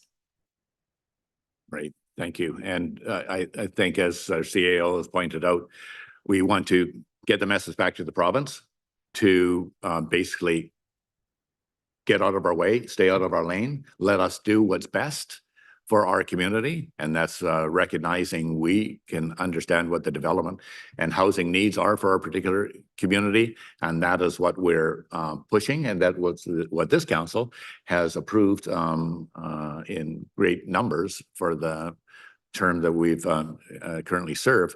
But at the same time is that we have a lot more to do, and we don't need impediments to get that very forward motion from continuing. So just let us do our job, and we'll do it better than anyone. Thank you. And Councillor Fraz, go ahead. Oh, sorry, Councillor Wood coming on. Yeah, go ahead. Thank you, through the mayor, to council and their staff. When this notice of motion came forward last meeting there, we'd asked for some correspondence to be attached to the agenda. Just curious as to where or why it wasn't included.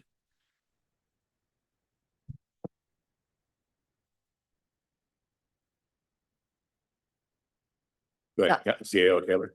Our apologies that we missed that. We can certainly email that to council and then attach it to the minutes.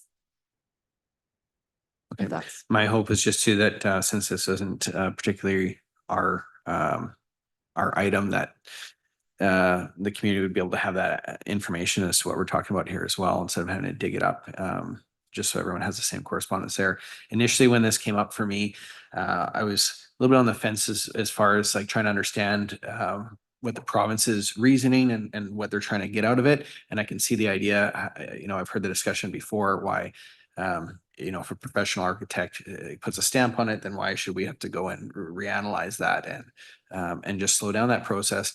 But I think Councillor Gore brought up good points as to, you know, if the intent is to speed it up, as to why it could also be slowing this things down here. Absolutely. And so at the end of the day, I think the province might have kind of a talking point to say, look, what good we've done, but in practicality, if it's not done well, then maybe it's not going to even achieve that aim.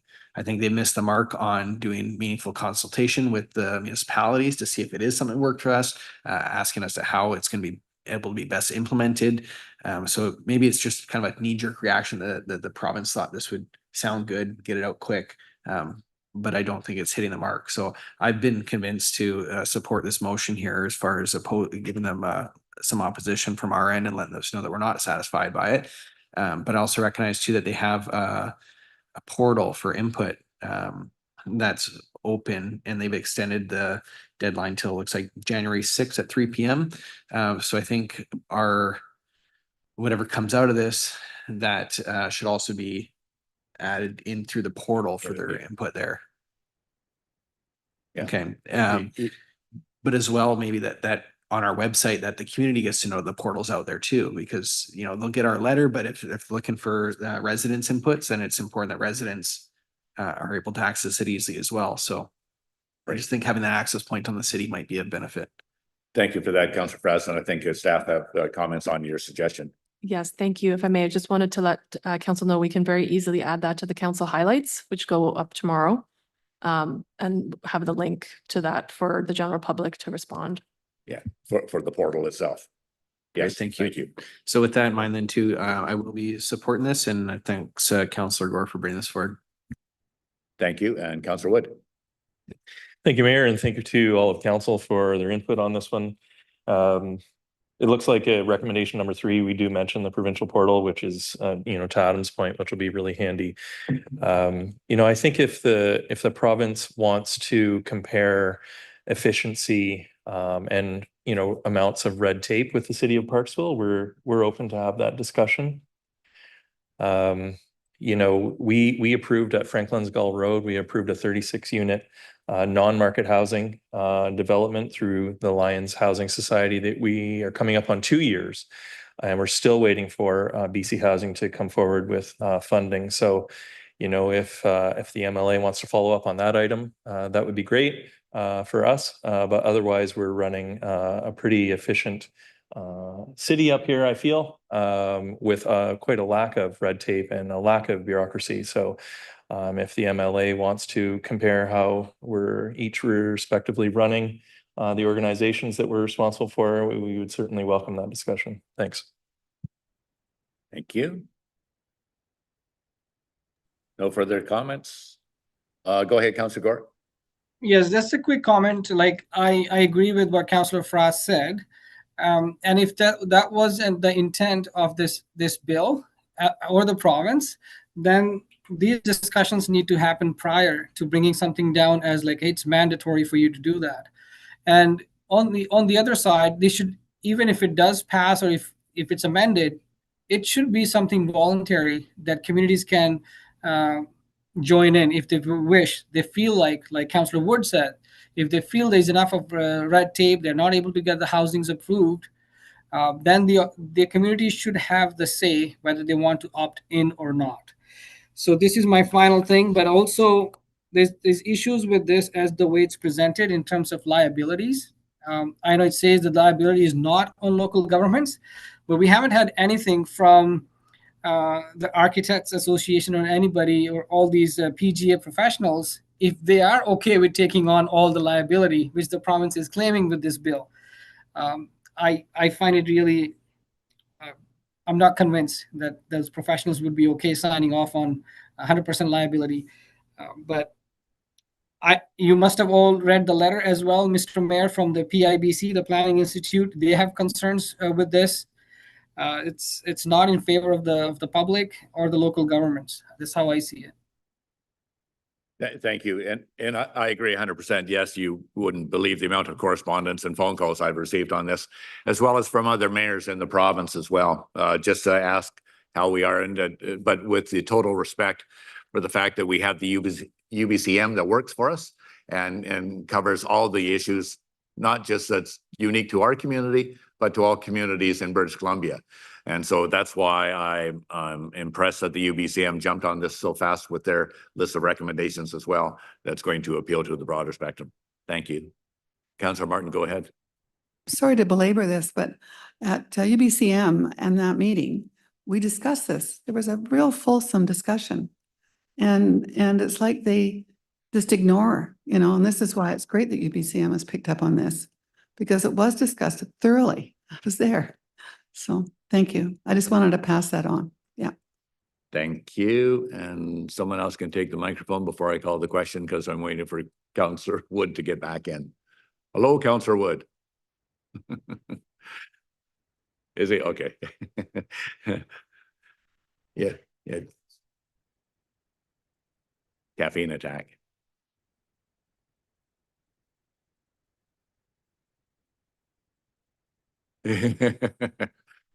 Okay, that's good. You can't escape this voice, Councillor Wood. Okay, any further question on the motion on the floor? All those in favor? All those in favor? Yeah, thank you. I was hoping you'd put your hand up, Councillor Gore. Thank you. That carries unanimous. Thank you.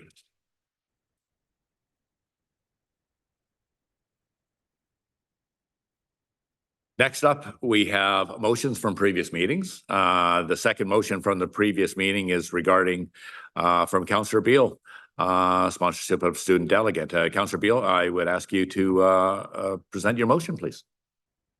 Thank you. The motion is that the city support the use of 2026 council contingency to allocate up to $1,000 to support the attendance of a Believe student at the 2026 AVICC convention in Victoria.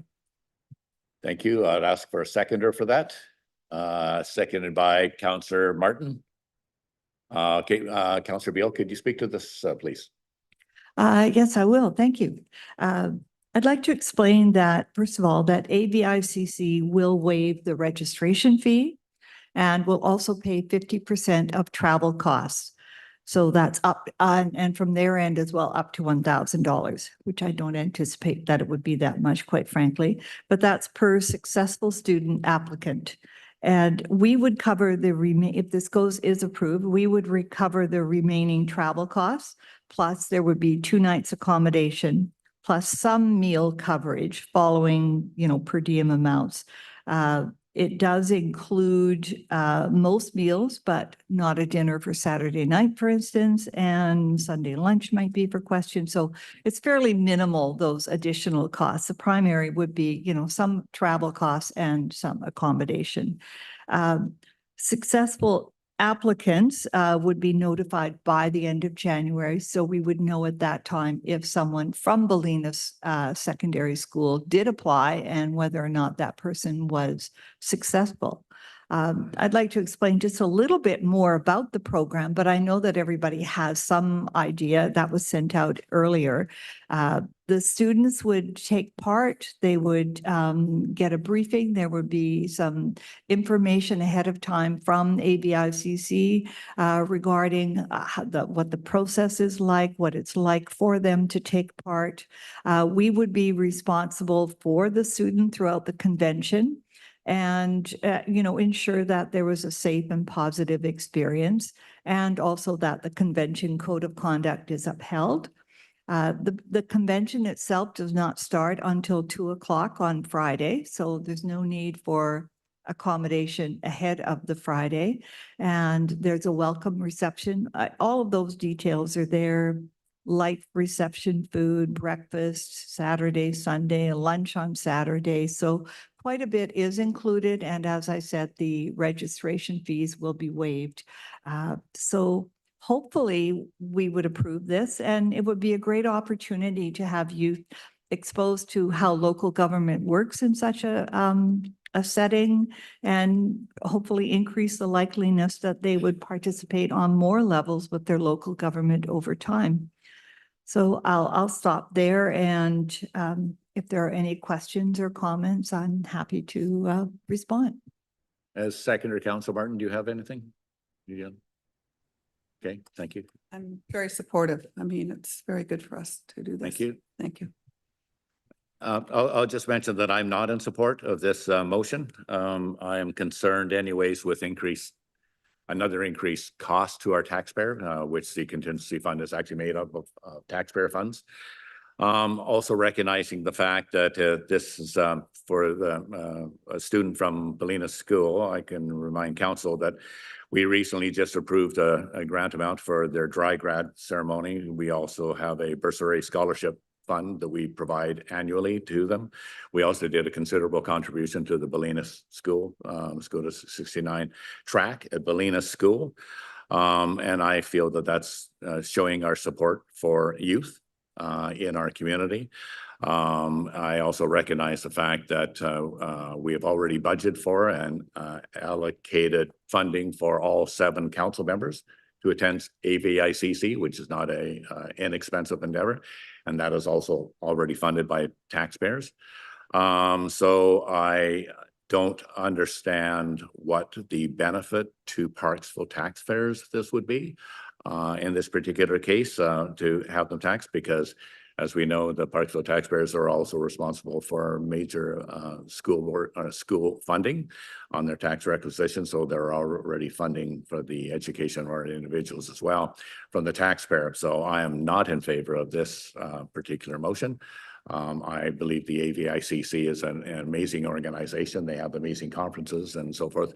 They're very educational, and the educational is geared, the component is geared to making council members, elected officials, more competent and maybe a better vision on how they can serve their communities better. I'm not sure how providing that same opportunity for a student that is not an elected official, that same opportunity, I'm not sure the benefit as a taxpayer that I feel that that's a good use of taxpayer funds. So I will not be supporting this. Thank you. Councillor Gore. Thank you, Mayor. Thank you, Councillor Beal, for putting this forward. in the last UBCM, I think I noticed, or maybe it was ABICC, I forget, but it was good to see some students at the conference. So I really support this idea. I think it's great for young people to get involved in local politics, to contribute to their community, and hopefully it will encourage them to perhaps run for council. My question to you, Councillor Beal, or perhaps anybody on council, if they can answer this, is what's the liability on this, since we might have minors attending these conferences? And second, what's the selection process like? Who do we select if there's multiple people who are interested in applying? Thank you. Go ahead, Councillor Beal, sure. Thank you, Mr. Mayor, through to Councillor Gore. Thank you for the questions, pardon me. I'll start with the last question, which was around, I believe, about the question about whether we'd have minors. Yes, that's absolutely possible. One would expect that these will be senior students at the secondary level. The secondary school has a number of particular classes that would be geared to students who would be interested in this, such as Interact Club, Model UN, and Student Voice. Those are three that come to mind. One thing that I did have in mind in speaking with someone else was that if we have one student, hotel rooms generally allow for, 2 beds. And so hopefully this student would have a parent coming with them, but obviously there's no 100% guarantee, but that would be my preference. And so with that, that would minimize, let's say, any concerns that we might have. The other thing is around, what was your other question? Around, what's the application process like? There is an application form that students do need to complete. So I think, first of all, teachers or the vice principal, administration, would have some ideas about who might be interested, but there is a very detailed application form that students need to fill out to request attendance for this. So how will they selected if there's multiple applicants? If there are multiple applicants, my motion actually just allows for a single student. So I would, if this was approved, then I would have to discuss that further with the school, and perhaps they would go from there to whittle it down. I'm not sure what they would do with that. I wonder if I could respond to one comment that the mayor made, or no? I'm going to take another comment from council first, and then we'll come back. Yes, Councillor Fraz, go ahead. Yeah, thank you. Through the mayor to council. I think the ABICC putting out this kind of opportunity, it sounds like a good idea, but I think that's about where it stops for me. Because I don't see the value that comes out of it, or too much the end goal or the purpose, aside from just having a student observe what that ABICC is like. But I don't see quite what they get out of it, and why we would be looking to send them there, when for me something like the LGLA I think would be a lot more appropriate. And I think that would, having it especially with the local here, there wouldn't be the costs incurred with hotels they could attend for the day or for the weekend or so on. I think it would kind of meet those same kind of goals, and maybe the content would be a little bit more useful for them as well. On top of which, if I saw that our audience was had youth out here and saw that kind of engagement, I might be more convinced that this is a need that and a big ask for it. But I couldn't picture anyone that's coming to mind. I haven't seen them come out here aside from asking for money for the dry grad. We've had very few kind of delegations over the years. If that engagement was up more, then I'd be more supportive of it. But I just don't see the value in it. If ABICC wanted to really support it, I think they should be covering the entire cost of it as well. So I won't be supporting this motion.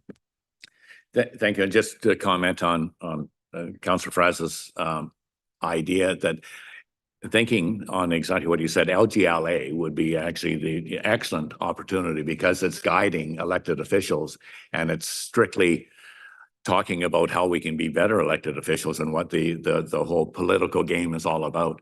And that would be I believe, a better use for the students themselves.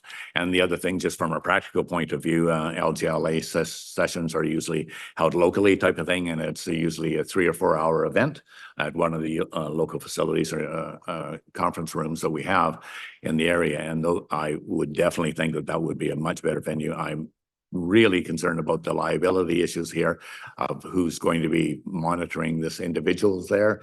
And when they're suggesting that they're staying overnight in a hotel, I'm just not sure what that looks like. Anyways, but I'm just not, the concept itself is enough to have me not support this. So go ahead, Councillor Martin. I seconded it, but I didn't get to explain why I support it. I feel it's like we're supporting a lot of things you mentioned, and I appreciate that, Mr. Mayor, because we've done more sports things that we've supported and the dry grad. But this is more of educational in my mind for these young people. And we want to promote young people involved in our community for sure, that they would then understand what goes on. And because they're not here, they can certainly, they want to, they can streamline what we're doing. They're in school right now. So I hope they are the ones that would be applying. And so them not being here for this announcement, it doesn't really wash. But anyway, I'm supportive for that reason. I mean, I know the taxes, the cost of everything, but I do also know that our constituents appreciate us supporting youth. And the more we do, the more youth that will be here. And it's very good for us. We want young people to live here, not all retirees. So that would be the enrichment of what goes on at ABICC. When I went the first time, I was blown away. So I think that it would be very helpful. That's why I support it. Thank you. Councillor Wood, go ahead.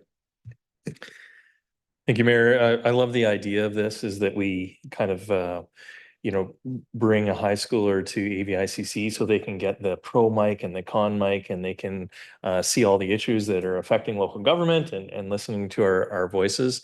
But I lean towards the LGLMA idea a lot more.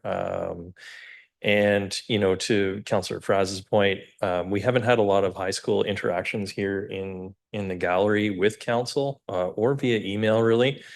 And when we have so many worthy organizations that are coming to council, and they're very difficult decisions as to where we're going to spend taxpayer money, even though this is not a large amount of money, it's more of the principle of, hey, we would certainly like to support a lot of these organizations more.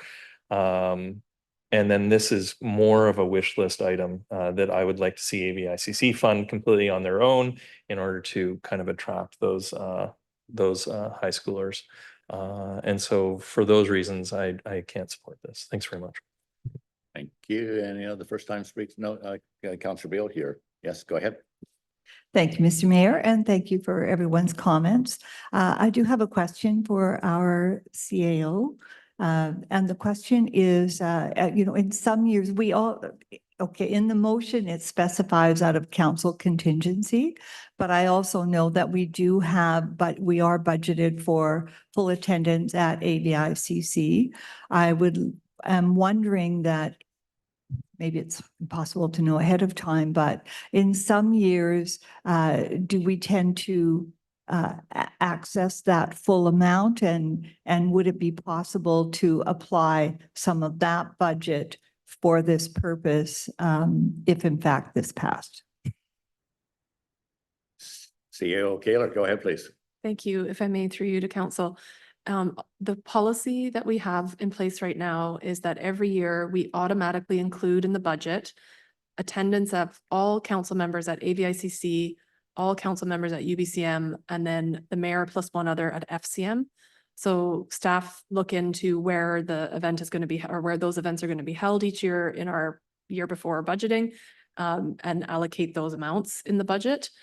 There's been a variation of spending from those accounts. Sometimes all 7 will attend all 3 of those, or all 7 will attend 2, and the mayor and a councillor will attend the others. And other times it's been different. So it really does vary depending on the availability of the council members and other things happening in your lives. but it's automatically budgeted for that way every year. And I guess sorry, the second part of the question was, could that be reallocated with a council resolution? Yes, that can be reallocated. Answer your question. And is follow. it possible that if, for instance, if this was to pass, and if it turned out that we did not use all of that budgeted amount, would it be possible to reallocate that after the fact? If I may, through to Councillor Beal, we'd have to have direction to do that. So at the moment, the motion, if it passes, allocates money from the contingency only. It doesn't speak to that other allocation. And so we would not automatically be able to do that without a resolution to do so. Yes, and I'm concerned with that. The optics are all bad for that, because the thing is that we have actually put a resolution in place for councillors to attend it, and we budget for all 7. But sometimes council members may elect not to attend a conference and so forth for their own personal reasons, but some for the very reasons that they feel that it's not valuable to them. And instead of spending that money, of taxpayer money, allocating to an individual not getting any benefit, or wanting to actually give the taxpayers a break on our expenses, which are all recorded, that I believe then that should just go back into the general revenue fund and not be spent. And so recognizing that some council members feel that I'm not going to use this as an expense just because I can, and that maybe I'm just going to not use it this year, but to say that we're going to take that and give it to somebody else, I think is completely out of character for what the policy is in place. And so I wouldn't support that at all. Because every council member has a right to make that decision for themselves, whether they attend or not, but they shouldn't have to say, and oh, the money can go to the SPCA or something like that. That's just, that's just reallocating a policy that's already in place. Thank you. Any other questions? Councillor Gore. Yes, thank you, Mayor. I would like to propose an amendment to this motion that the city support the use of 2026 council conference budget to allocate up to $1,000 to support the attendance of Belina student at the 2026 AVICC convention in Victoria. No, So if I may, through the mayor, just need a little bit of clarification on that. So first, the amendment would need either approval of the mover and seconder as a friendly amendment, or if it's considered different enough, then it would need to be seconded and voted on. And I'm not clear whether that the proposed is to include both of those amounts or change it from contingency to the council allocated travel Sorry. budget. To change it from the council conference budget. So no more contingency allocation. Correct. Okay, thank you. So it would, at this point, sorry if I may, Mayor, through you, Councillor Beal and Councillor Martin are the mover and seconder. And if they consider that to be a friendly amendment in keeping with their proposal, they could agree to that, and that would then be on the floor as an amendment. So no more contingency allocation, but coming from the 2026 council conference budget. So recognizing that's just coming from another taxpayer funded account, you recognize that, Councillor Gore? Yes, Mr. Mayor, I want to speak to this once if it's moved or seconded. Do we have to ask for it to be? Oh, sorry, seconded, yeah. Yeah, the two parties, Councillor Beal, I believe it is, and Councillor Martin, you have to agree to the friendly amendment first.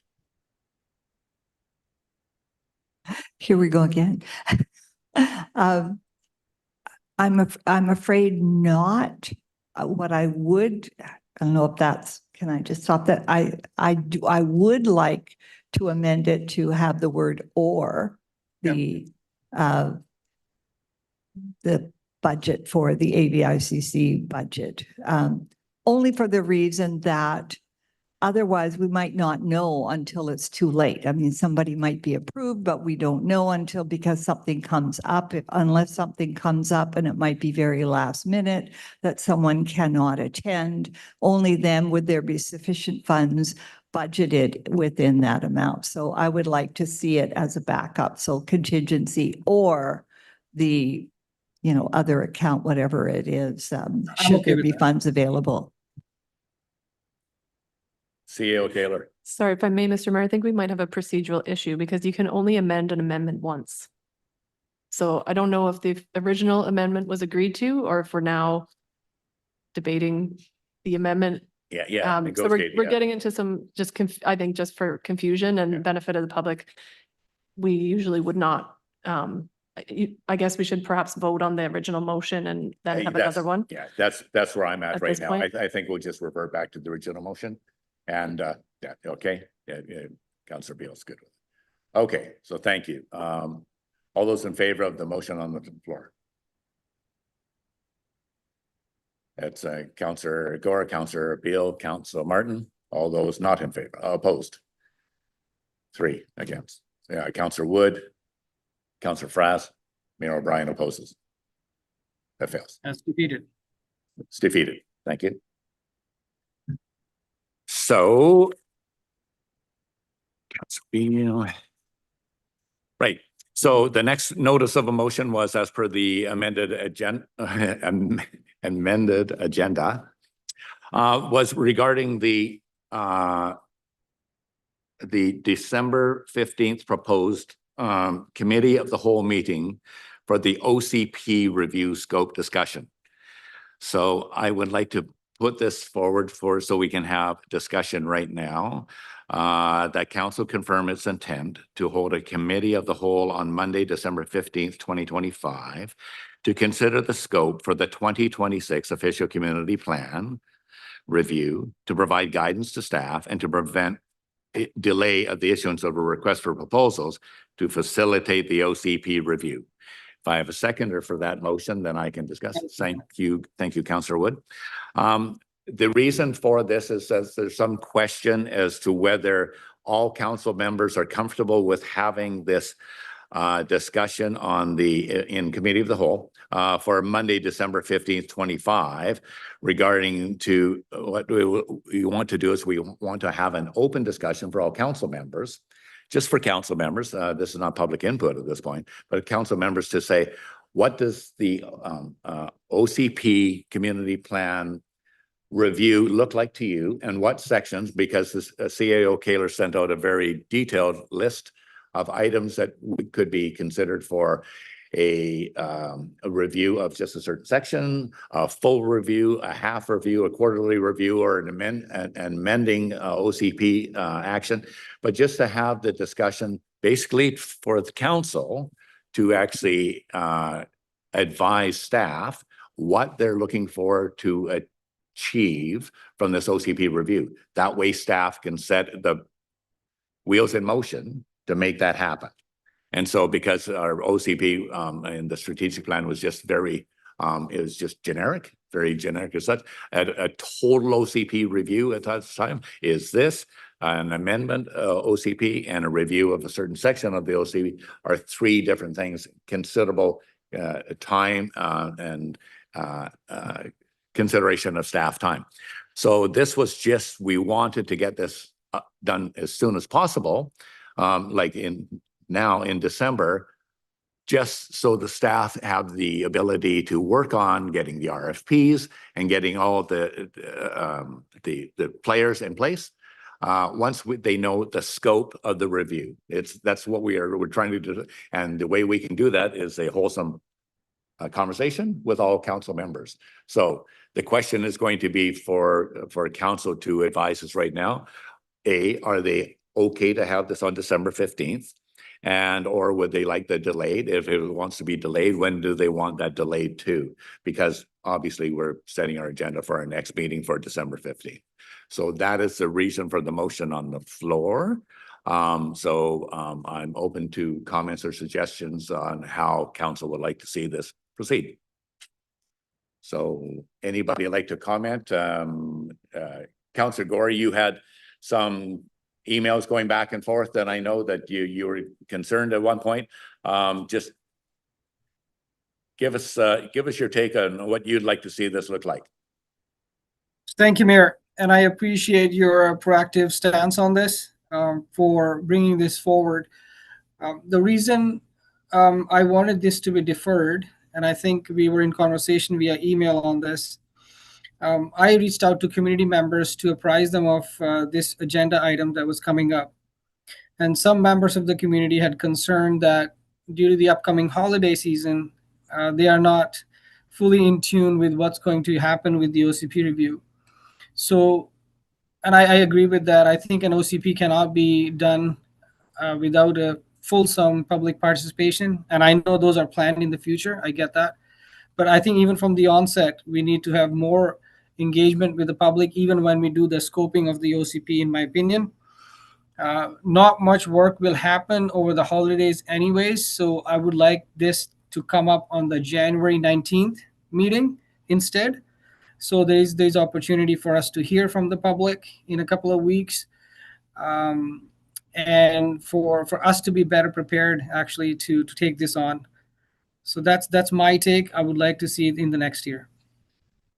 Thank you. And the comment I just heard from you, Councillor Gore, is that it would give you time to find out what the public would think, and which I think is a good way of handling it, and transparency and so forth, for you to understand what the people that converse with yourselves, what they would like to see in it. So that would be your private conversation with those people, those individuals, those groups, whatever it is, and then you would be prepared. But I'm still suggesting that whether it's on the January 19th or December 15th, there will not be opportunity for us to engage with the public at that time, because we're just talking about the scope. We're not talking, there'll be huge consultation with the public. Once we say, okay, here's what we want to talk about. So if you want to get that information before that meeting, then that's great from the public. But at the same time, recognizing that we're just going into committee of the whole because we want to be able to talk about it just like what we are right now. So that's kind of where we're going for it. So I understand that, as long as you appreciate that regardless of the date, it's going to be council members only, and you will already have received the public input that you want. So for the comments, Councillor Beal, you had your hand up? No? Yeah, Councillor Beal, go ahead. Thank you, Mr. Mayor. I have a question for our CAO, if I may. I would just like to know, I at this point in time, I feel like I could go with either date, although either way, I feel like I've got a lot of homework ahead of me just to review things. But to our CAO, is there much of a disadvantage or any disadvantage with putting this off until the January 19th date? Go ahead, CAO Kaler. Thank you. If I may, through council, at this point, oops, can you hear me? At this point, there's going to be a pretty tight timeline for meaningful public engagement before the election anyway. We will be talking with council when the committee of the whole happens, whichever month is chosen, to get your sense of priority for this item, given the pending election. It is a somewhat significant delay in some respects, just because we skip a council meeting. And so it probably does mean that instead of being able to kick off and again, it depends what council wants. If you are looking at having committees, for example, like a citizen committee, which is usually a common thing, there'd probably really be only a chance to meet with that committee once before the summer. And we're not going to be doing public engagement in August and September when the election period is happening. We get a lot of pushback on doing things in July as well. So it becomes challenging when we're kind of not trying to do something in December. We're not trying to do something in July. We're not trying to do something in August, September, and October because of the election. And we're not trying to do something in November because you've all just hit the seats and you have no idea what an OCP even stands for. So I think that these are things we definitely want to flesh out when we talk with council about the scope, priority, and timing of this pretty significant project. If we look at the difference, I would say if we get solid, clear direction from council on December 15th, staff who are working on this are actually working over the Christmas break and would be in a position probably to issue the RFP in January, towards the end of January. That gives, usually it's a 45-day window for people to respond. If you don't get a lot of people responding, you extend it. So we're really putting the selection of the consultant before council no earlier than March. With a 6 to 8 week delay, that's going to be May. So you might have an opportunity if you decided you wanted to select a committee, for example, you're going to do the terms of reference, review them here at council, probably end of May, put out a 30-day timeline for people to show their interest, and you're not going to be appointing them until the end of June. Then you're in election mode, I would imagine, in July, August, if you're deciding to run. And we aren't usually in a position to do a lot of engagement during the summer months. July and August, a lot of people don't want to be participating in our events. We might still have some opportunity to have a booth at the Craig Street Market or in the community park in the summer, but our committee members most likely don't want to be meeting monthly in that time frame. So it's a very compressed window, which is beyond your council's control and beyond staff's control with the provincial changes. But in some respects, if you look at delaying it, you will have to decide whether it's better for the next term of council to set the priorities and decide what's important to them based on their recent engagement with constituents, or whether you want to start something at the end of this term and have it, go over both terms. That did happen the last time that we had an OCP review. And some of you were on council, some of you were on committees. And it really does reduce the efficiency in some respects, because the new council may have different ideas. They may not like the consultant that's picked. They may not like the committee members that are picked. You just never know. So there's a bit of a risk either way. And this is why we wanted to talk to council, because it's really completely at your discretion. And it depends on what your objectives are from the OCP review. And as the mayor mentioned, is it 1 or 2 areas of focus? Is it, and then updating the remainder of the OCP with the demographics, or is it a complete overhaul? Or is it half the OCP or just the land use regs? So we really don't know what your goals are. So we need that opportunity to connect with you as a council and figure out what the RFP should look like, and then what the timelines and the engagement opportunities would look like. So that's the reason why we put it forward. And I will say, perhaps, like, there's obviously no problem with council members sharing things, but we don't normally provide the agenda in advance. So it was kind of unique that members of the public even know that this was coming forward, because it wasn't intended to be a public thing. It's really our opportunity to pick your brains as our elected officials. So as we spoke anyways, we understood that whether the meeting is on December 15th or January 19th, that the conversation would be exactly that do you want to go ahead with this review, even considering, once you hear the timelines of condensing all this information, that perhaps that all that we would do is just be putting some public engagement out there, but to actually commit and approve the whatever the review comes back with the amended version, it would likely not even for this council. It's going to go right past into the next council's term.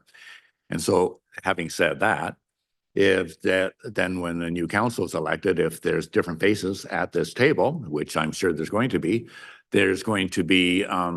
the opportunity for that next council to say, well, we don't like the direction that this went with the previous council.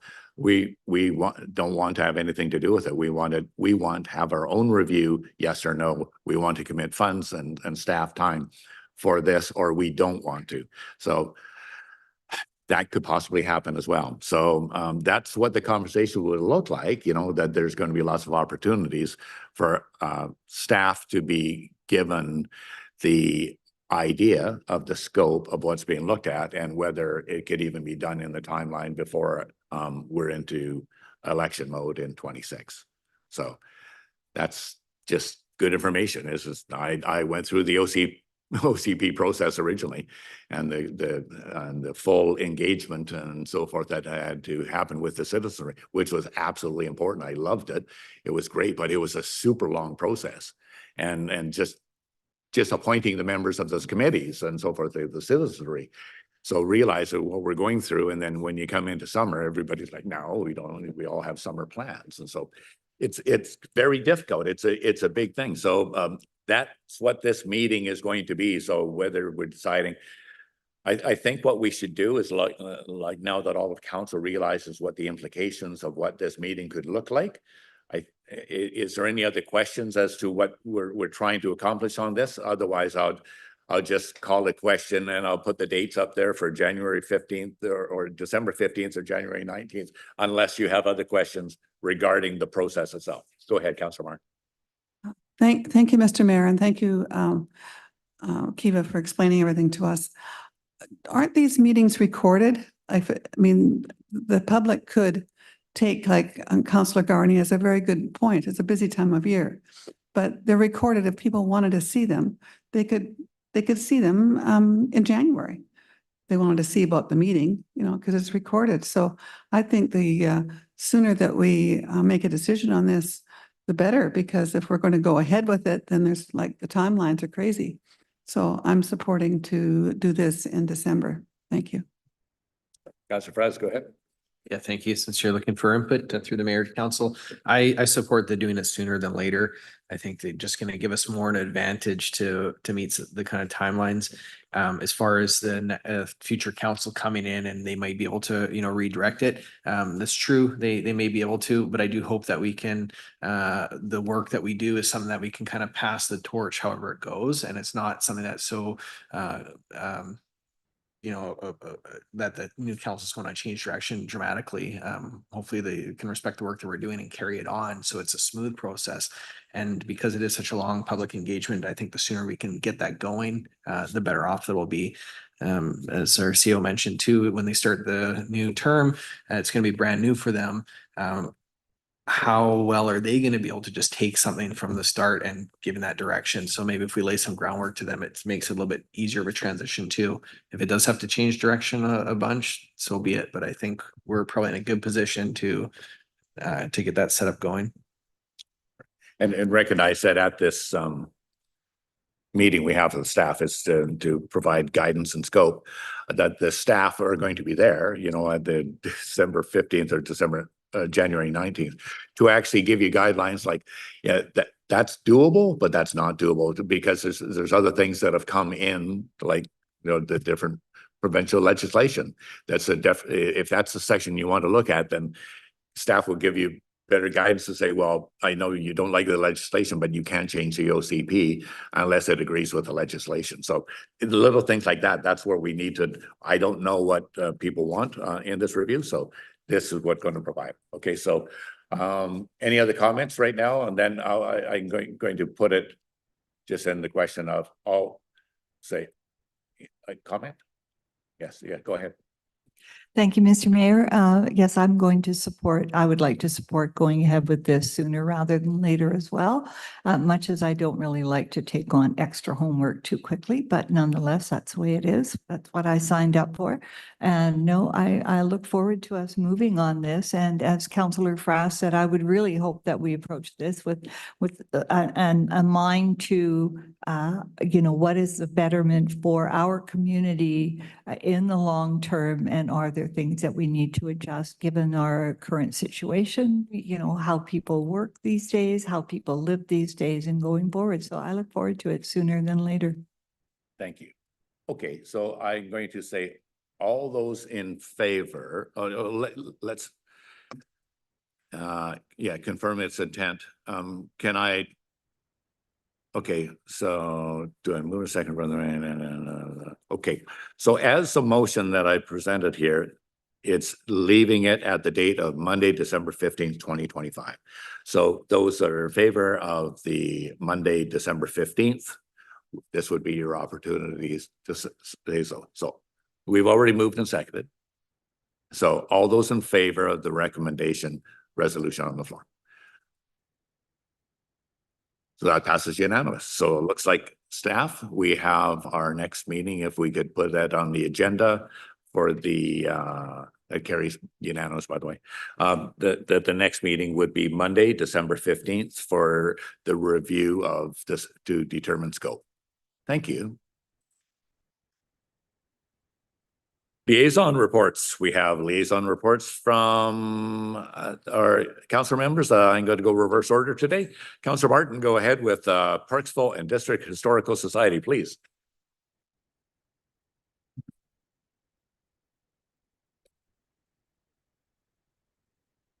Thank you, Mr. Mayor.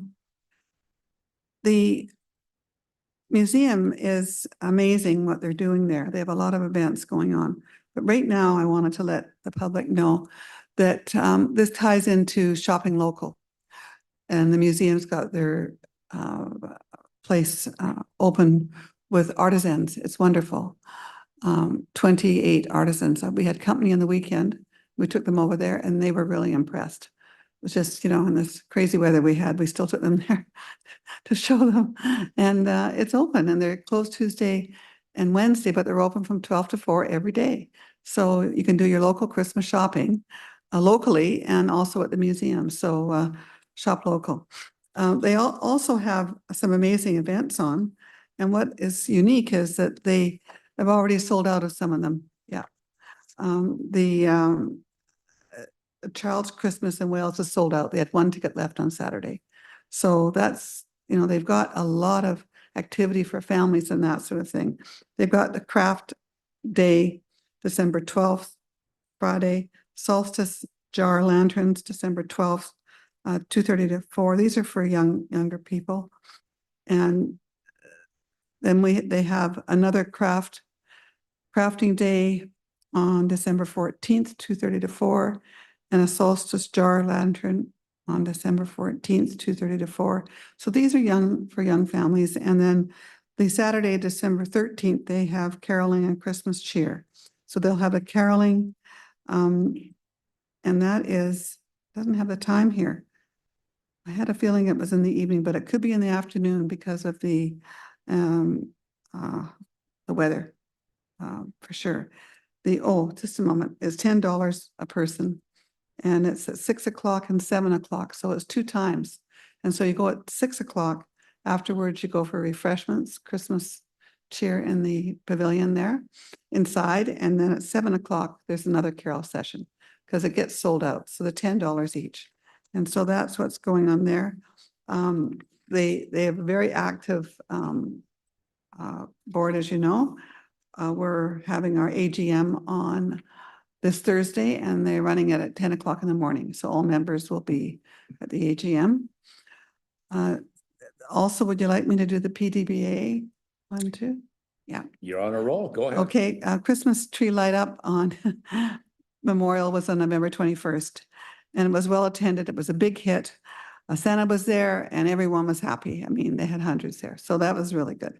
And also the downtown light up, which is beautiful, festive, and it gives our little main area there, the little main street, a real welcoming feeling for Christmas. I mean, you can drive around and look at lights and you can go down that street. It's really great.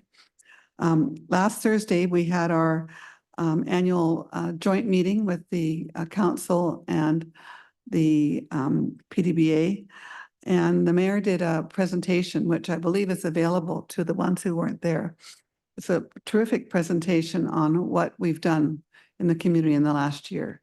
And I was, when you think about it, we're sitting at this table and we're doing all this, but then you see it all passed. And this picture was audiovisual was excellent. And the next event is on Happy New Year on New Year's Eve, and that's well attended. It's 10:30 on New Year's Eve day, and is hot chocolate and all the activities that go as Happy New Year. So that's what's happening with the PDBA. And if anyone has any questions about either one of these, be free to ask. Oh, there was any more questions on that? Any questions for Councillor Martin? There was one thing I was asked by more than one person.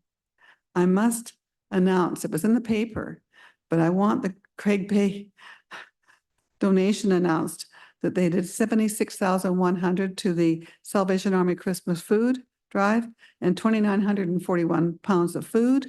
And I wanted to explain how that's done. There's many volunteers, drivers, Tuesdays and Thursdays, 6 weeks prior, Tuesdays and Thursdays for 2 hours in the morning. There's volunteers taking the food and the money, and we can deliver our checks or whatever, do transfers. And that goes on for 6 weeks prior. That's why when the city does it for the firemen, it's only 1 day. And I believe this year it was way higher than normal, 20,000 or something like that. So it's close to 100,000 that the Salvation Army Christmas food drive is done. So, but the point is, this is how it's done. So I think they wanted everyone to know that the people involved, it was a huge committee doing that, and drivers taking the food twice a week for 6 weeks. So, and the money's collected, and it's their pleasure. So I thought I'd just mention that. Thank you for that, Councilor Yeah, Martin. Yeah, yeah, great, yeah. great community involvement and super incredible support. And I also give a heads up to the SOS toy drive that happened this last week anyways, and at Tainamara. And it was a huge success as well, and they broke all records again for that. So we live in an amazing community of giving and compassion, and I'm very proud of that. So thank you for all those individuals that have provided that very important need at this time of year particularly, but all through the rest of the year as well. Councillor Beal, you're next. Thank you, Mr. Mayor.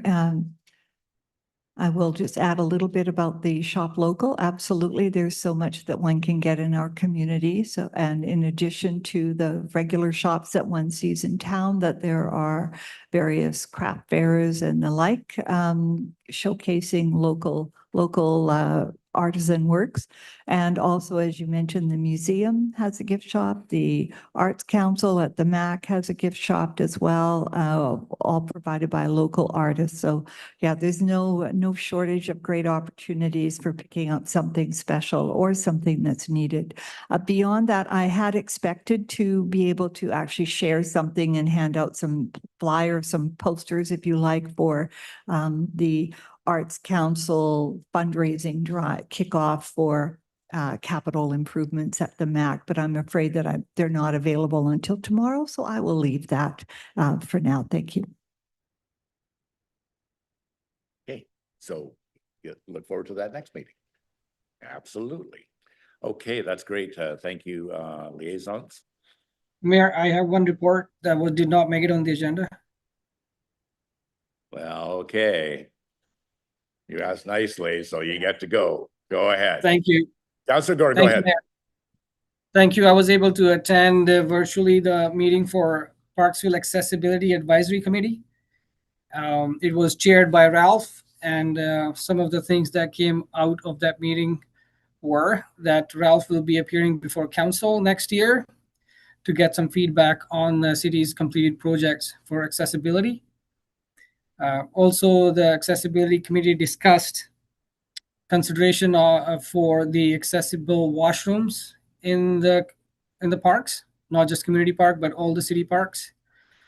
There was also a discussion about official community plan review that will happen, and the need to have accessibility recommendations incorporated within the OCP plan. And I think the Spark funding that was discussed earlier in the agenda, the PAAC was quite supportive of the city, asking for a support letter from them. That's all I have. Thank you for that. Anybody else not on the agenda? Go ahead, Councillor Beal. Thank you. Just thought of something, didn't Thank you, Mr. Ray. Well, I actually thought that perhaps Councillor Gore was going to mention Beach Fest Society, so I didn't jump in there. But I'll just mention that we both attended, he virtually, me in person, to a recent meeting, and detailed plans are well underway for next year's events. No surprise, I'm sure. Good to know. Thank you. That's it for liaisons. No other hands up. Good. Okay, so council, now I'd like to have a mover second for the recommendation to go in camera for pursuant to section 91E and K of the Community Charter. Council proceed to a closed meeting to consider items related to the acquisition, disposition, or expropriation of land or improvements, and negotiations and related discussions respecting the proposed provision of a municipal service. Have a mover seconder to go closed. Moved by Councillor Wood, seconded by Councillor Beal. Any discussion? All those in favor? Thank you. We'll go in camera. That's moved.